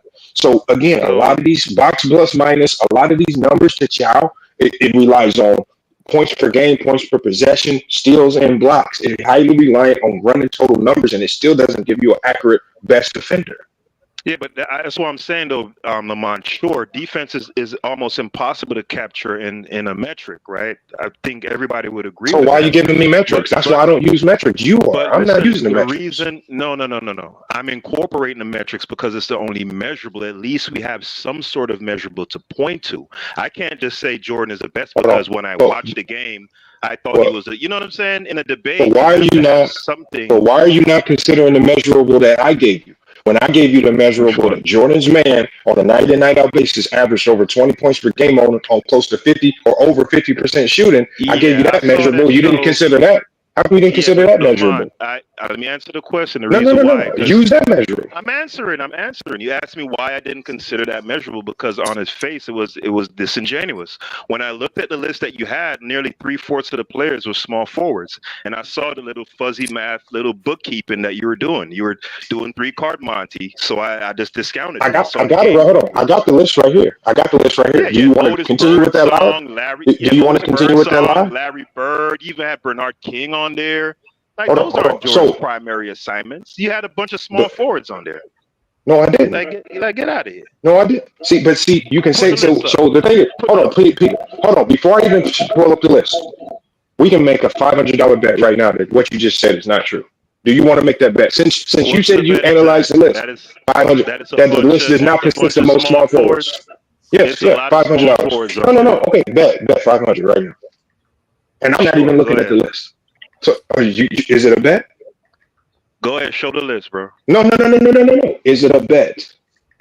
How are you gonna enforce the bet? If I say I'm not gonna pay you, what you gonna come to Miami look for me? So Just no put the bet. list up, bro. Do you I'm want to saying bet? he averaged 30 Brother. something on LeBron in 017. I'm just saying some people get scored on. What Nah, does that have let to him do? show the list because I remember Otis Birdsong being on there. I remember No, Bernard Riley. no, You had because what? Dominique. You had Dominique on there. You had Because Bird on what? there. You had a Be, bunch of small hold forwards on. on there. Okay, so what about Doc Rivers when he had a 30-point triple double? What about Magic Johnson And at the you point guard see, position? again, that's how disingenuous What that about is, bro. Reggie Miller? Hold on. What about Reggie Miller? Okay, hold on. Let me pull up the Doc on list. there? Doc had one good game. You had Doc on there, and you got Dominique on there. 2 players on the same team. So he was guarding. No, they were not on the same guard. team. Doc was on the Knicks. What are you talking about? You don't even know the year you're Oh talking shit, Doc about. wasn't on. Ah, my bad. Hey, players fuck up. Shit. No, I know. I got a question. Doc wasn't on. Doc wasn't on the Hawks that year. No. We talking about 88, right? Because there was one game where when Doc cooked Jordan, and then they switched and they put Jordan on. I forgot who they switched on the next game. He got cooked by another guy. But yeah, Doc barbecued him for sure. Billy, I got a question. What's up, Ishmael? So, is there anybody that's played? Because I want to get back on like LeBron James and stuff. Because like, dude, that game is like phenomenal. Like to do that, that man went 100% from field and had 6 of the team's assists in the fourth quarter. Has there been like anybody close to this type of play, especially like later in their career? Is there like an example? Later in their career, I know what LeBron did yesterday. No one has done before. No one like in any quarter, 15, 5, 5, and didn't miss a shot in any quarter. Like LeBron did that yesterday by himself. On a rainy day in April with birds chirping outside and No, it's on a regular season game in the fourth quarter. It's when they were down. No, any quarter. It don't even have to be the fourth quarter. Any quarter. These stats be so specific. All of them gonna be a new stat. It's gonna say when his son on the bench. Why his son watches from the bench, so it's gonna be a new stat. He made a layup while his son's watching from the bench.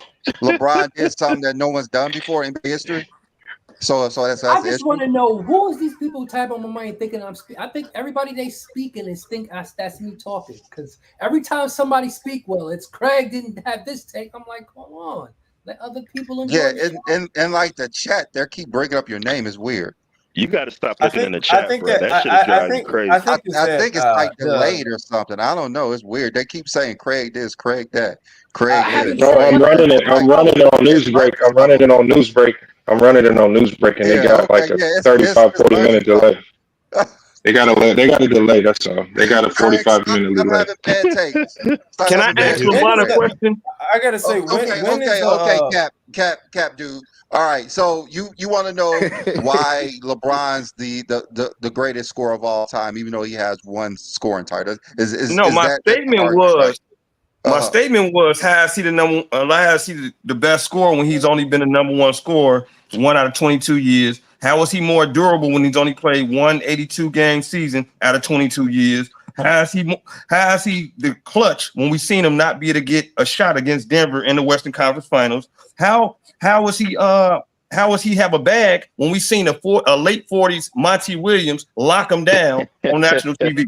Like, that's what I'm trying to ask. That's my statement. All right. So that is my let's statement. let's start with the scoring. So I already said that LeBron James is best scorer because he has the most points. He has the more professional points than anybody. He has scored over 50,000 points professionally. That's no one's done that before. No one's done that before. Like, he has 40,000 points. He's number one in the postseason. Like, what he's doing is crazy. Like, nobody in postseason history has 6,000 points. LeBron has 8,000 points. LeBron has 20 straight 25 points per game seasons. No one, like, that's something that should not have been done in history.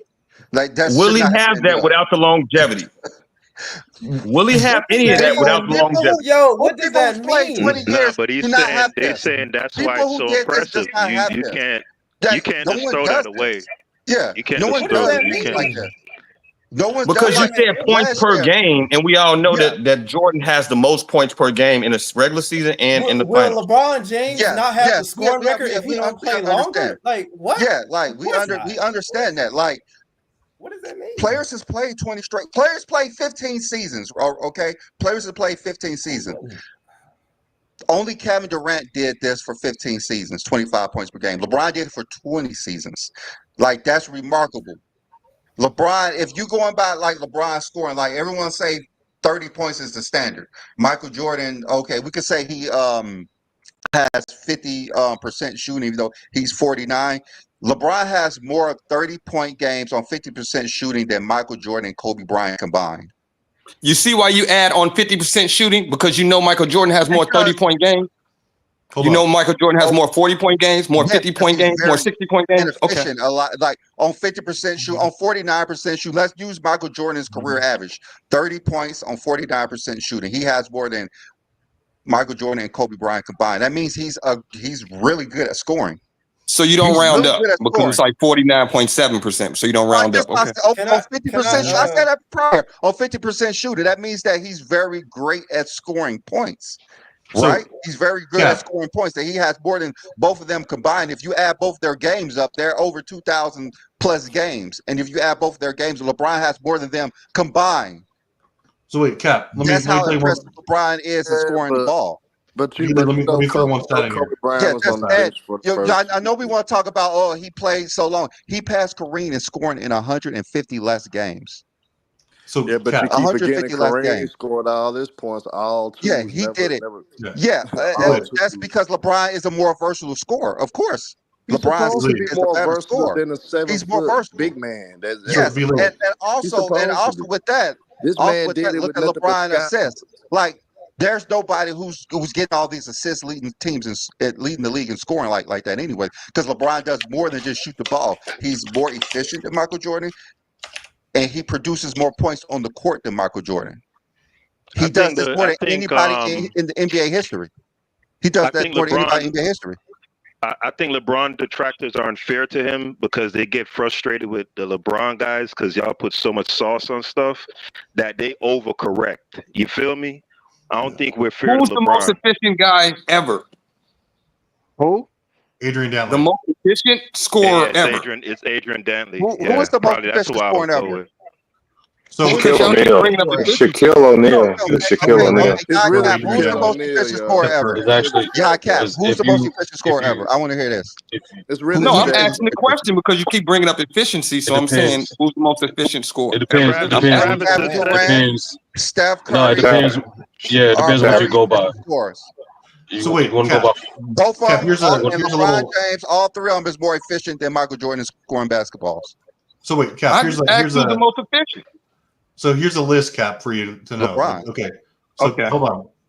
Cap, there's only 10 players in NBA history who've actually led their team in scoring for 10 years at least, with also while cracking 50% or better.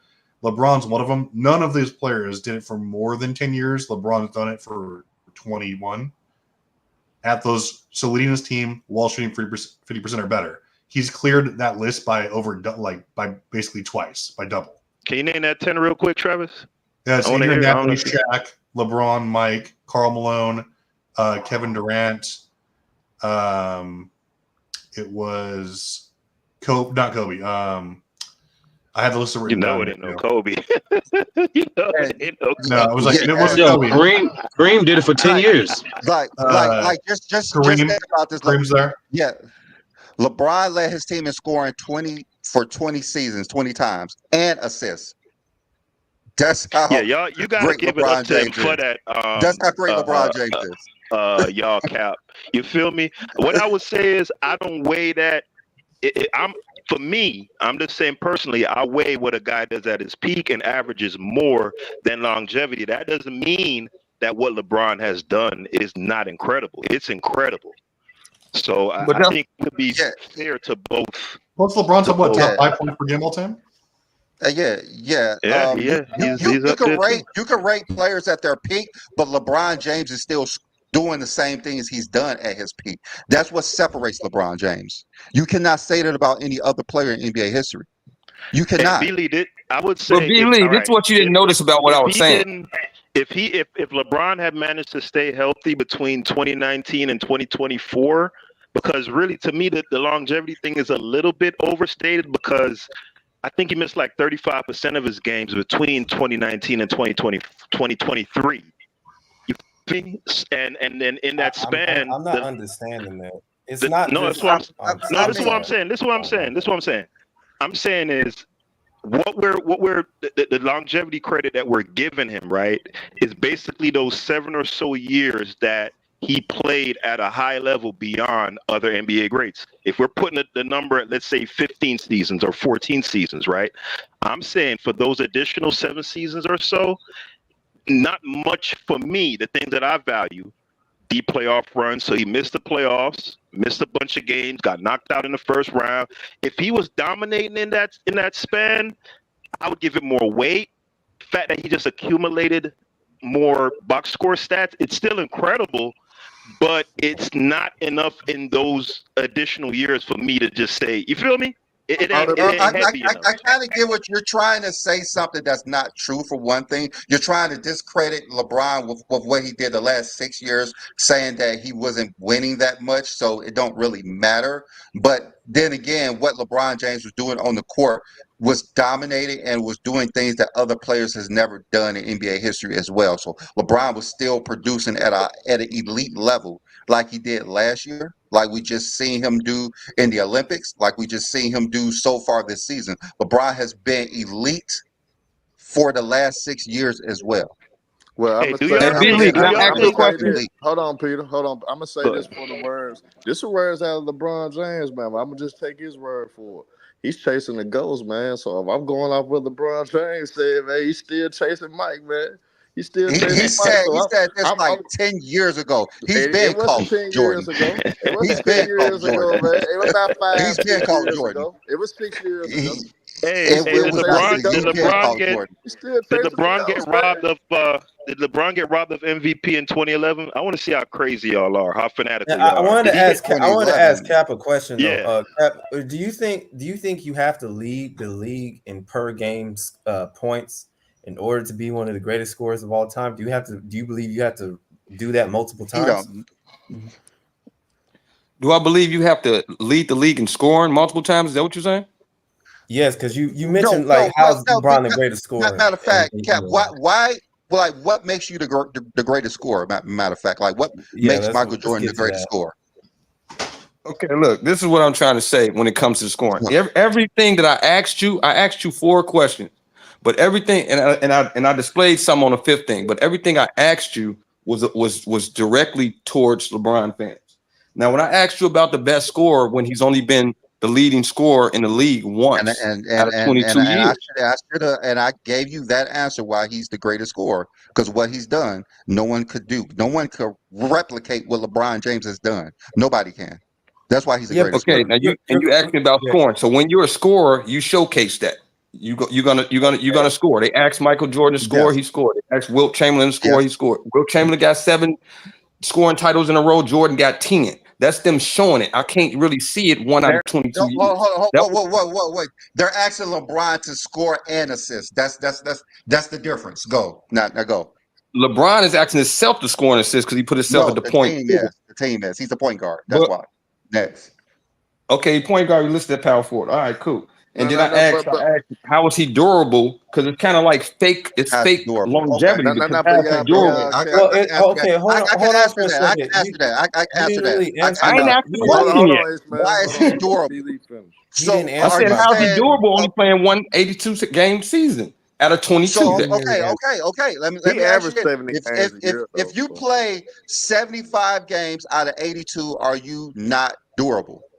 You said he averaged 71, so it's 75. Okay, so but 71. If you play 75 games in an 82 season, are you not durable? Yes, you're durable for that season. Yes. Okay. All right. So you don't have to play 82 games by your standard. You do not have to play 82 games. I never say you had to play 82 games, but I'm saying as far as durability, when it comes to durability, and y'all go by games played. I'm saying if you miss 20 games this season, you miss 16 games that season, you miss 15 games that season. All those are games that could be considered on your back end. You know what I'm saying? It's fake durability because y'all going by seasons instead of like actual the game. No. Let me say this. I got to sum this up, man. I got to sum it up because I think. Go next. I think what I'm hearing, what I've been hearing, the back and forth between B. Lee and y'all cap, this is what you honor when it comes to Michael Jordan. You honor his dominance, what he did exactly before he dominated the game. That's what you honor. But B. Lee's, he's honors consistency. When you break down their careers, LeBron just been consistent his whole career. He always been consistent, and sometimes having consistency for a long period of time, that's what makes you great. That's what elevates your greatness. Now with Jordan. You love his dominance. He dominated so much in the 90s. You just like, damn, I gotta value that. So that's what y'all value. Dominance in Michael Jordan, consistency in LeBron James. That's all the shit is when you sum it up. It ain't nothing more or less to that. Salute her. Salute her. But I said something. Let me say what I was going to say about that. It's not just the seasons; it's the entirety of his career. Because the durability part, LeBron James is top 6. He's number 6 in games played. He's number 1 in playoff games played, and he's number 2 in minutes played. He's going to break Kareem's record for the most minutes played in ever. He's also he's known that not only that he may not play all 82 games in the regular season, but the fact that he averaged more games in an entire season, including playoffs, than Michael Jordan does as well. So the fact that he averages that, and the fact that the amount of games he played, and the fact that he's second in minutes, going to pass up Kareem this year, first in playoff games, first in playoff minutes, the entirety of his career just describes the fact that he has not the longevity. Longevity is not based on how many games you play in the first place. It's the fact that he does have the durability. But the longevity part is the consistency with the amount of games that he plays. He was voted best year spent alive like 4 times too. So you're leaving that out. LeBron played 90% of the season more times than Jordan has. So when you're talking about Jordan as this standard for durability, LeBron James did it better than Jordan. That's a lie. He didn't play no 90s more than Jordan. That's a lie. Jordan got 9 82 season games. Hold on. But B. Lee, this is the average career games that both play per season. LeBron James averaged 70 games per season. Michael Jordan averaged 74.5 games a season throughout that. Well, why did he average that 74? Because he broke his leg and missed 64 games, then he came back from baseball and missed 66 games. I know y'all. That's part of durability. LeBron James has 15 seasons where he played at least 90% of the season. So, You're I wanted saying that y'all if he plays opinion on that. 75% games, 75 games, that's durability. But LeBron James has played at least 15 seasons at 90% of the season, All right, and that's not B even Lee. counting the playoffs. B Lee, Yeah. you mentioned somebody mentioned awards. That's why. Well, that's why I had mentioned the fact that he stole a Rookie of the Year from Melo. Okay. And then somebody had mentioned about Jordan not having a bag and LeBron having a bag. That's why I mentioned him getting locked up by a late 40s coach that's in his Keep bringing prime, that up. Monty Williams. Somebody mentioned clutch. That's why I mentioned why he couldn't get a shot off getting 2 chances that in the Western Conference Finals. Instead, he got swept. That's why I mentioned every individual thing to figure out how do y'all think LeBron's the greatest. Okay, That's what okay. So I answered the scoring He thing. values I consistency. answered the scoring thing. I answered the durability thing. Now you want me to go to the clutch thing now? Can y'all do the Monty? Can y'all address the Monty Williams thing so he can stop saying it? Because it's funny as hell. The Monty Williams thing he keeps saying. Can y'all address that? I watched the tape, man. He was locking them down. I mean, it happens sometimes. Hey, and that don't even count. I ain't say JJ Barrera and Jason Terry either. I ain't mentioned him. JJ Barrera has never locked LeBron down. I seen him lock him up in a play in You 1 or 2, 3 plays. You saw a play where he took a charge and another play that they were 5 players Multiple on LeBron plays. James basically, and he passed the ball. So you talking about 2 Oh plays. my God! So that Monty Williams thing where they were doing the little Now, post thing. Jason Who the fuck Kidd cares locked about him that? up for real, All right. though. Jay Kidd. Hey, Monty Williams showed us why he don't play let's go 1-on-1. let's go to the a clutch thing because you're saying LeBron is not clutch for some odd reason. We know who has the most game-winning buzzer beaters in the playoffs, right? We know that's LeBron James. We know who has That's the only most because Michael game-winning. Jordan games wasn't as close. Yeah, we know who. Yeah, But go ahead. right. We know who has the most game-winning shots in playoff history. We know that LeBron James, when he scored those 25 points straight in the Eastern Conference Finals, that wasn't clutch, and he hit the game-winning shot with less than a second left to win the game. He has the most clutch points in NBA history. If you want to add that, and he has the most clutch points in an NBA season. No one has scored more clutch points in an NBA season than LeBron James. Y'all So cap don't want to LeBron give James him is no credit, bro. definitely clutch. LeBron James is definitely fucking clutch. He led the I'm regular giving him season credit. I clutch got him points number 3 2. times. I mean, say he led the season in clutch points 3 times. No one has done that three Hey, B. Lee, times. I mean, last year he led the league in 4th quarter points. Yeah, clutch. We talking about clutch. LeBron won his last 6 game 7s. That's not clutch. That's fucking clutch. He's averaging 35 points. Mike don't go to in game 7. Why does he go in game 7? Michael Jordan loses game 7s. Michael Jordan loses game 7. So you want to talk In the about final? won in What 98. game 7 he got in the final? Jordan won in There's 98. in the playoffs, Michael Jordan loses game 7s. Now, he won game 7 in 98 against the Pacers. Michael Jordan plays in game 7s. And Last he year, won. LeBron James led the league in 4th quarter And he scoring. beat the Knicks in That game guy's 7. not clutch. He did. No. He did. Hold on. How come you don't say he got saved? He got saved by Steve Kerr in that game 7 versus the Pacers. That's How different. come y'all don't say that? Yeah, Steve No, he Kerr got was double saved. teamed and passed the ball to open Steve No, Kerr. hold on. No, hold on. That was Steve the Kerr play went on call. a run. Steve Kerr went on a run and scored like 8 points in a row to get them from that deficit. Steve Kerr went on a run by himself. What are y'all talking about? I seen Jordan was in the Michael play. Jordan get The blown last out play, in game Jordan was in 7. it. Steve I Kerr seen was We're not Michael talking about the Jordan get last blown out play. in game 7. We're talking about when the Bulls were down. Who went on a run? When Kyrie made the shot with LeBron in the play. But y'all never say that somebody saved Jordan's legacy. Y'all never say that.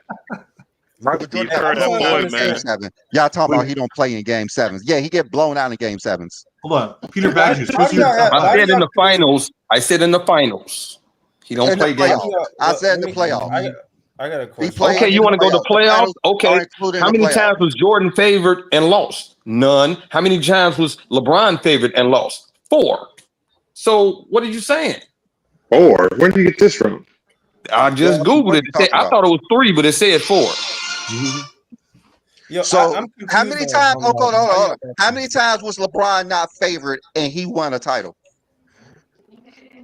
You said how many and times? then go, when he's not favored, and then go when Jordan's not favored, and he won a That's title. not that wasn't my statement. My statement was All Jordan right, never then. lost when he was favored, and I said LeBron was favored and lost. That's my only thing is when they were favored. My point is when they were favored. I never said Jordan never won when he wasn't.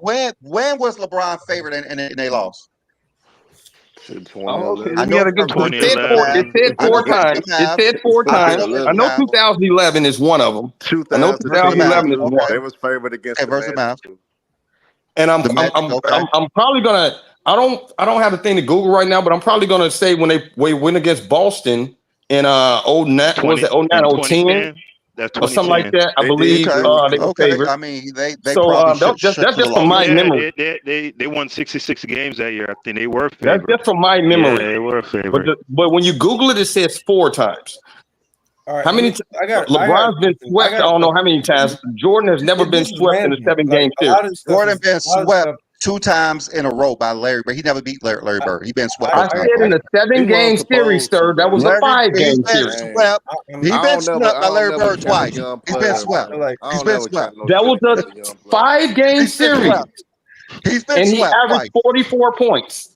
He's been swept twice. James BZ, man. I got a question. He's been swept twice.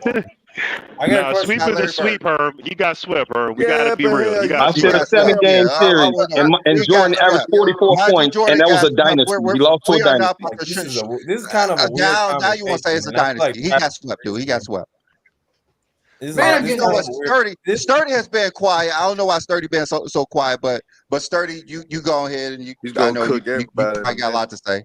You got a lot to say, Sturdy. I'm about to. I will be back in like five minutes, so you guys don't even log on. I'll be back.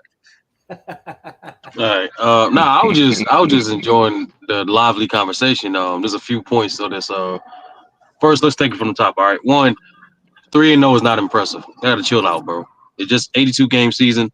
Chill the fuck out. All right. Yes, the Lakers on a good track. Yeah, they're a different team. They look more as more of a cohesive unit, and their attention to detail, I think, is more credit to forget JJ. He's a rookie. It's more so to the assistant coaches of the Lakers staff and Nick McMillan and Scott. Yeah. Those two guys should get most credit towards the attention to detail and how the Lakers are operating right now. Another thing too, I do agree with. They're gonna blame the coach. So that's No, Craig. No, but Craig, I got you, bro. That's why I've been chill out. So here's the thing. The last thing too, there's something that Lamont mentioned that I do want to emphasize on. The Lakers is an underrated clutch team. Last year in the regular season, they have a winning record against the top 5. Against some of the best teams with the top 10 net rating and top 10 record from both conferences last year, despite them being the 7th seed. And on top of that, this year, they already one of the most clutch teams right now. And if you're seeing how this team operating, they basically do the old school Shaq and Kobe method. We're going to run everything through our big and AD through the first 3 quarters, then let LeBron close. And throughout that time, they're doing a lot of dribble weave actions, doing a lot of guard to guard screens from the top of the key to keep defense moving in rotation and making simple passes. Y'all notice they're getting the same amount of looks these last 3 games, but the biggest difference now, they've been making shots. So that's a good look. And no matter whether they lose games or win games, if they maintain that consistency, they'll be good. But no, I'm not going to say they're title contenders. That's crazy. After 3 games, no, this team has to prove to me personally way more than just winning 3 games to say they're a title contender. We still don't know how they play against the Mavs. We still didn't see them play against the Mavs. We didn't see them play against this version of OKC. We didn't see them play against Boston either. So, woohoo! You beat the Suns. You beat the Kings. Okay. But nevertheless, I do want to land it with this one. AD has a good argument. If you want to be hyperbolic about it, in my opinion, he's been playing the best these first 3 games of the regular season, despite whichever conference. There ain't no doubt about it. I think he's been playing the best. Hey, but yeah, I have a question for Sturdy though. Sturdy, when we do break down the comparisons with Jordan fans and LeBron fans, break down to why they great, do you believe it's all about one fan base? Believe it's consistency, over everything with the longevity? And do you believe the other side when Jordan they value the dominance that Jordan displayed when he was winning? How you feel about that?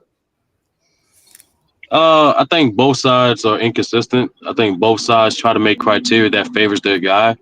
I think both sides have these tendencies to be disrespectful to either towards the other side or other eras to try to boost their guy or their teammates to try to boost their guy, which is idiotic in my opinion. But in general, yeah, you can sum it up to that point. Like it's basically like any player you have that conversation, they always have something unique to them that brings them to that table anyway. So Jordan with his dominance in marketing versus LeBron versatility and longevity, like and just similar to like Kareem's resume, Bill Russell's winning. Like everybody has their own unique characteristic on what brings them to the table. And can I say something for 5 seconds real quick? Hold 5 on. seconds. Let me say this. Hold on. I want to say that, I agree with Sturdy. You know, that was a good take, first of all. I'm here mostly because I'm not saying the Lakers are title defenders. I just like the fact that the Lakers are playing exceptionally great team basketball for now. I like it's night and day, and I think that that's pretty cool. And LeBron James last night was pretty impressive. That was one of the great games I've seen him play. And I'm looking forward to see more. But I wanted to say, like, so far before 30, it's just y'all cap. I feel like a lot of stuff you're just saying is just starting a futile conversations, bro. Like you're saying, like, why didn't LeBron do this? Why didn't LeBron do that? It's like, bro, like that doesn't get anywhere, man. We can do that with players all day. We can point out deficiencies from one player to the next. The thing is that, like if you think Jordan is a GOAT, then talk about his impact. In my opinion, I think you should look more towards the impact, not the deficiencies one player has over the other. Right? I think the impact of the game is more important than pointing out which player has this over the other. So it's like I'm trying to see like what's your standard or criteria, I may ask, for why like you have Jordan as a GOAT or anything like that. You know what I mean? Okay, what I wanted to say is that I wanted to say salute to everybody on the panel, man, because everybody always say how people are delusional and Michael Jordan fans, LeBron fans. I'm trying to say like this is a good conversation, a debate that's being had, and ain't nobody being disrespectful and calling people names or anything like that. So I appreciate that, even though you might not agree with anything I'm saying. So I appreciate that first. Now, I was asked a few questions, so I answered them. So what's the last question? What was my standard as far as being great? Oh, I asked you who your top 5 was first, like 30 minutes ago. Okay, my top 5 is MJ, number 1.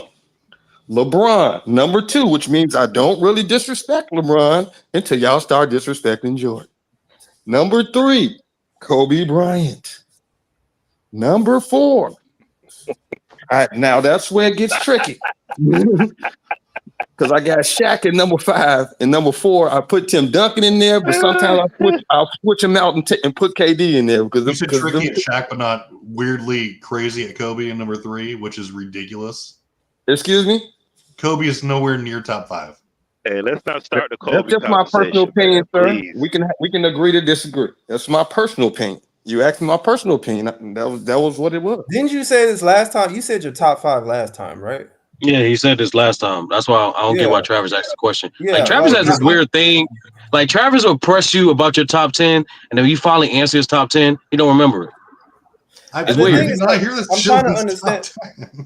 I'm trying to understand. Like I'm understanding. Like my thing is like the standard in which you're creating these things about LeBron James. Oh, LeBron James didn't succeed when he was favored 4 times. Like why does that matter to you so much? Like I'm trying to understand. Like why do you create conversations about stuff like that?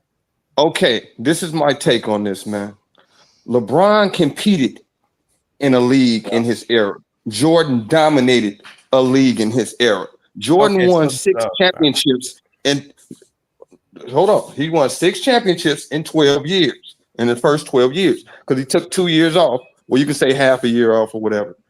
But when it comes to dominance, that's what I'm basing it on. He dominated the league. Now, when LeBron was playing, we had conversations. Who's better? Is it KD? Is it Steph has done just as much as far as things that he's done that LeBron has done within his era. So he let other people take over his era. Like we had so many conversations. Is Jokic the best? Is Embiid the best? You know what I mean? Come on, man. When Jordan played, he was the best player from when he stepped in to when he left. Hold up. So you're saying that LeBron did not dominate because other teams won titles? Is that what you're saying? I'm saying out of 22 years, he didn't dominate like Jordan did in 15. Okay, hold on. Okay, let me address this, Billy. Let me say this because I asked him. Go ahead. My opinion. So your standard is Jordan. It's not. You're not allowing other players to be themselves to have it only, which is absurd, bro. You can't. No, but remember, he got LeBron number 2, bro. Remember, he not shitting I know on that LeBron. it don't matter. It don't matter. Which his criteria wouldn't even make sense, and even to have LeBron number 2 in the first place. But so the thing is that you have Jordan as a standard, and this is the problem. This is why you create futile conversations of why LeBron only won one scoring title and all this other irrelevant factors to a player. Like you're not allowing greatness to a player's ability to be based on their personality and how great they are in their era. You can't. That's just absurd, and I disagree. We're talking about basketball, not personality, sir. No, okay, That's not what I meant, Cap, by the way. dude. That's All not right, what I all meant right. by So that. you're saying Jordan was the standard because he won 6 titles. So why don't you have Bill Russell over Jordan? There it is. I said Michael Jordan is the best player. Listen to what I said. Michael Jordan is the best player I've ever seen. I have not seen Wilt. I have not seen nobody in the 60s. I have not been nobody in the 70s. But I've seen LeBron. I've seen Kobe. I've seen Shaq. I have not seen those other dudes. So Jordan is the best player I've seen. Now, when you want to say what's the standard is, like I said, he dominated a whole era. Dominated. And which era was this? What? Just 91 to 98. Is that the era you're talking about? He was the best. I said it. He was the best player after his rookie year. He was the best player from then until the time he left in 98. Now, we all know why he came to the Wizards. You we know are that. not being consistent because you're talking about you only dominate when you win titles. So Michael Jordan did not win titles after his first season. So I didn't say you only dominate when you win titles. So why the hell you saying LeBron didn't dominate his competition then? What do you mean? How he didn't dominate? I said I have a hard time knowing who the best player in the league is. I have been going. I have to ask a question because the wild inconsistency just said. You literally just sat here and said Jordan was the best player in the league. Nobody dominated on his watch. All this type of shit. When Larry Bird bust his ass, when the Pistons bust his ass, when Sidney Moncrief bust his ass, Jordan got his ass whooped. The Magic bust his ass. The Knicks bust his ass. Why are we acting like Jordan was just in the league running roughshot? Okay, now you said everybody busted his ass. Yeah, You said everybody bust his ass, correct? Okay, now the years that I'm talking about. It is getting boring. I ain't gonna lie, bro. The years that I'm talking about. Hey, let me go back to y'all too, though. I gotta break it down. I gotta break it down. There's a way to make this more interesting somehow. The years that I'm talking about, Jordan dominated. Let him finish because he's not being consistent, and he knows he's not being consistent. So that's the whole point. That's the whole point. You're saying LeBron did dominate because there was other great players, but there was other great players when Magic and Bird was winning titles, and you're saying Jordan was still dominating them. So you're not being consistent with what you're saying. That's the issue. I said Jordan dominated the league. Now, I said he was the best player after his rookie year. In my opinion, Jordan was the best player from his second season after he came back from his broken leg to the time he left in 98. That's my opinion that Jordan's the best player. Okay, Your opinion is wrong. what do you? Excuse me. Your opinion is wrong. He wasn't better than Bird. I mean, he wasn't better than He Matt. wasn't better than Bird. What year? Hold on, y'all. What year? Just let What- him use his opinion why he What thinks year he's wasn't he better than Bird? That I said he was better than Bird. Because you're being inconsistent because you're saying that Kevin Durant and Steph Curry dominated the league, but you're saying that because they won titles as teammates. Oh my God! This is what I'm saying, fam. I'm saying I believe Jordan is the best player from when he came back after his second year to when he left in '98. That's what I mean by when I say he dominated. I said he's the best player. The best player. He was better than Bird in '86. He gave him 63. He was better than Jordan in '87. He was a scoring title. He won a scoring title and he averaged 37 points a game. Nobody can stop him at '87. So yes, '87 Jordan was better than Bird. '88 Jordan was better than Bird. '88, '89 Jordan was better than Bird. Don't y'all see what the hell y'all He was doing? under 500. Everybody Don't y'all was see what dominating. the man? Forget this, man. Don't y'all see what the hell y'all doing? Y'all disrespected the game of basketball that y'all want to go be this petty to try to discredit Michael Jordan and LeBron James. That's bullshit. When have we ever? Now hold on. When have we ever, when it comes to analyzing any basketball player, want to say that a second or third year player is supposed to be the dynasty team or supposed to be the team that is established in the NBA? Facts. We ain't never did that with anybody. Because this is out of Because things. he- First come. Hold He said he was first. on. Hold on. This goes for everybody. This ain't just no singular thing about LeBron and Jordan. This is period. And when we be disingenuous like that, when any player ever comes to any era, they gotta adjust. They gotta adjust to the talent in the league. They gotta adjust to how the great teams are in that era are in the league. You're not gonna come in winning right away. We rarely see that. Well, how's he dominating the league then? Bill Russell did. We rarely How's he see dominating the league there? then? How's he dominating the league there? Because he was the best player. He gave everybody 37 points a game. Okay, y'all. When was They got LeBron their James asses dominating kicked the early. NBA? When was They got LeBron their James asses dominating kicked the early. NBA? They had to adjust. Let's just make it simple. Let us know when you thought LeBron James was dominating the NBA. Let's just make it simple. When did LeBron start and end dominating the NBA? At 2012 on, that's when he started dominating the league. No. I'm gonna say that you said 20.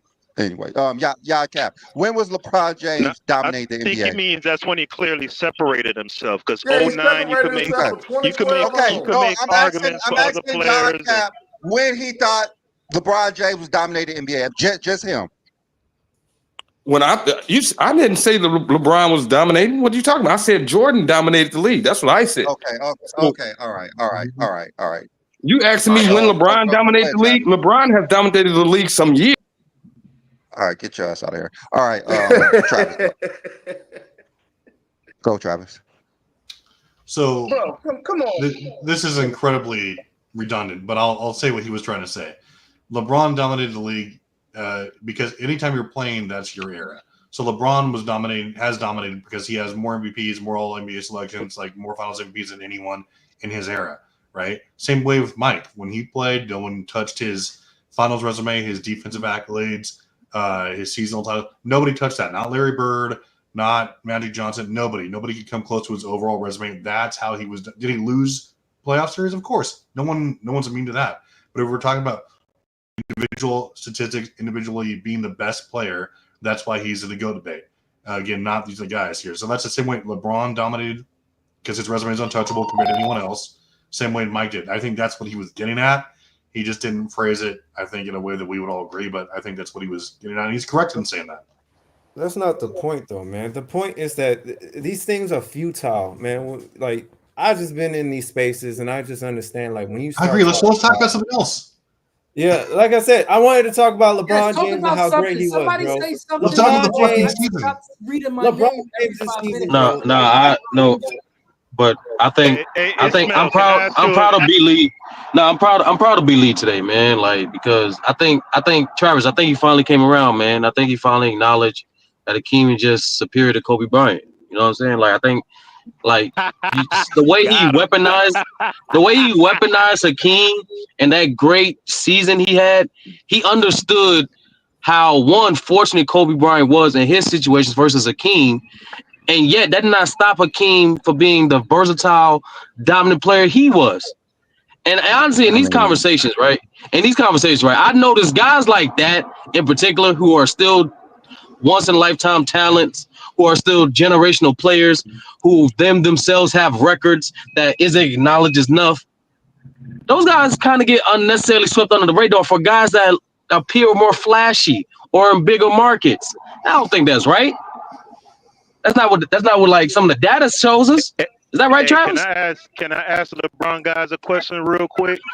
I had wanted to You gonna know ask me a question or LeBron guys? all of the Ismail and whoever's the LeBron protagonist. Do we all feel that LeBron got robbed of MVP in 2011? Because I've been hearing that on other channels a lot, which is crazy to me. I don't know. No one thinks LeBron got robbed of MVP in 2011. So that's a mute point up here. So that's no point in discussing Yeah, it. I don't He see should not got anything about MVP in him being robbed 2011. of anything. Okay. I heard Derrick it on Rose some was other clearly channels. I MVP. was just wondering Yeah, other if people. y'all Yeah, was Derrick that. Rose clearly MVP. Okay. It's just like how Iverson or Shaq wasn't robbed in 2001 because Iverson did as much with a lot less, arguably. So Rose is MVP. Like Hakeem and That's Kobe. how it is. Yeah. I That mean, was your I don't know question. who had this Hakeem and Kobe argument. Sturdy keeps bringing up, but it's cool. I still have Kobe ranked above Hakeem. What I want to know is when is the mental toughness? When is the mental toughness narrative going to change, bro? I mean, like for LeBron James, the dude. I mean, literally. No one talks about that except for casuals. Never going to change. It's fine.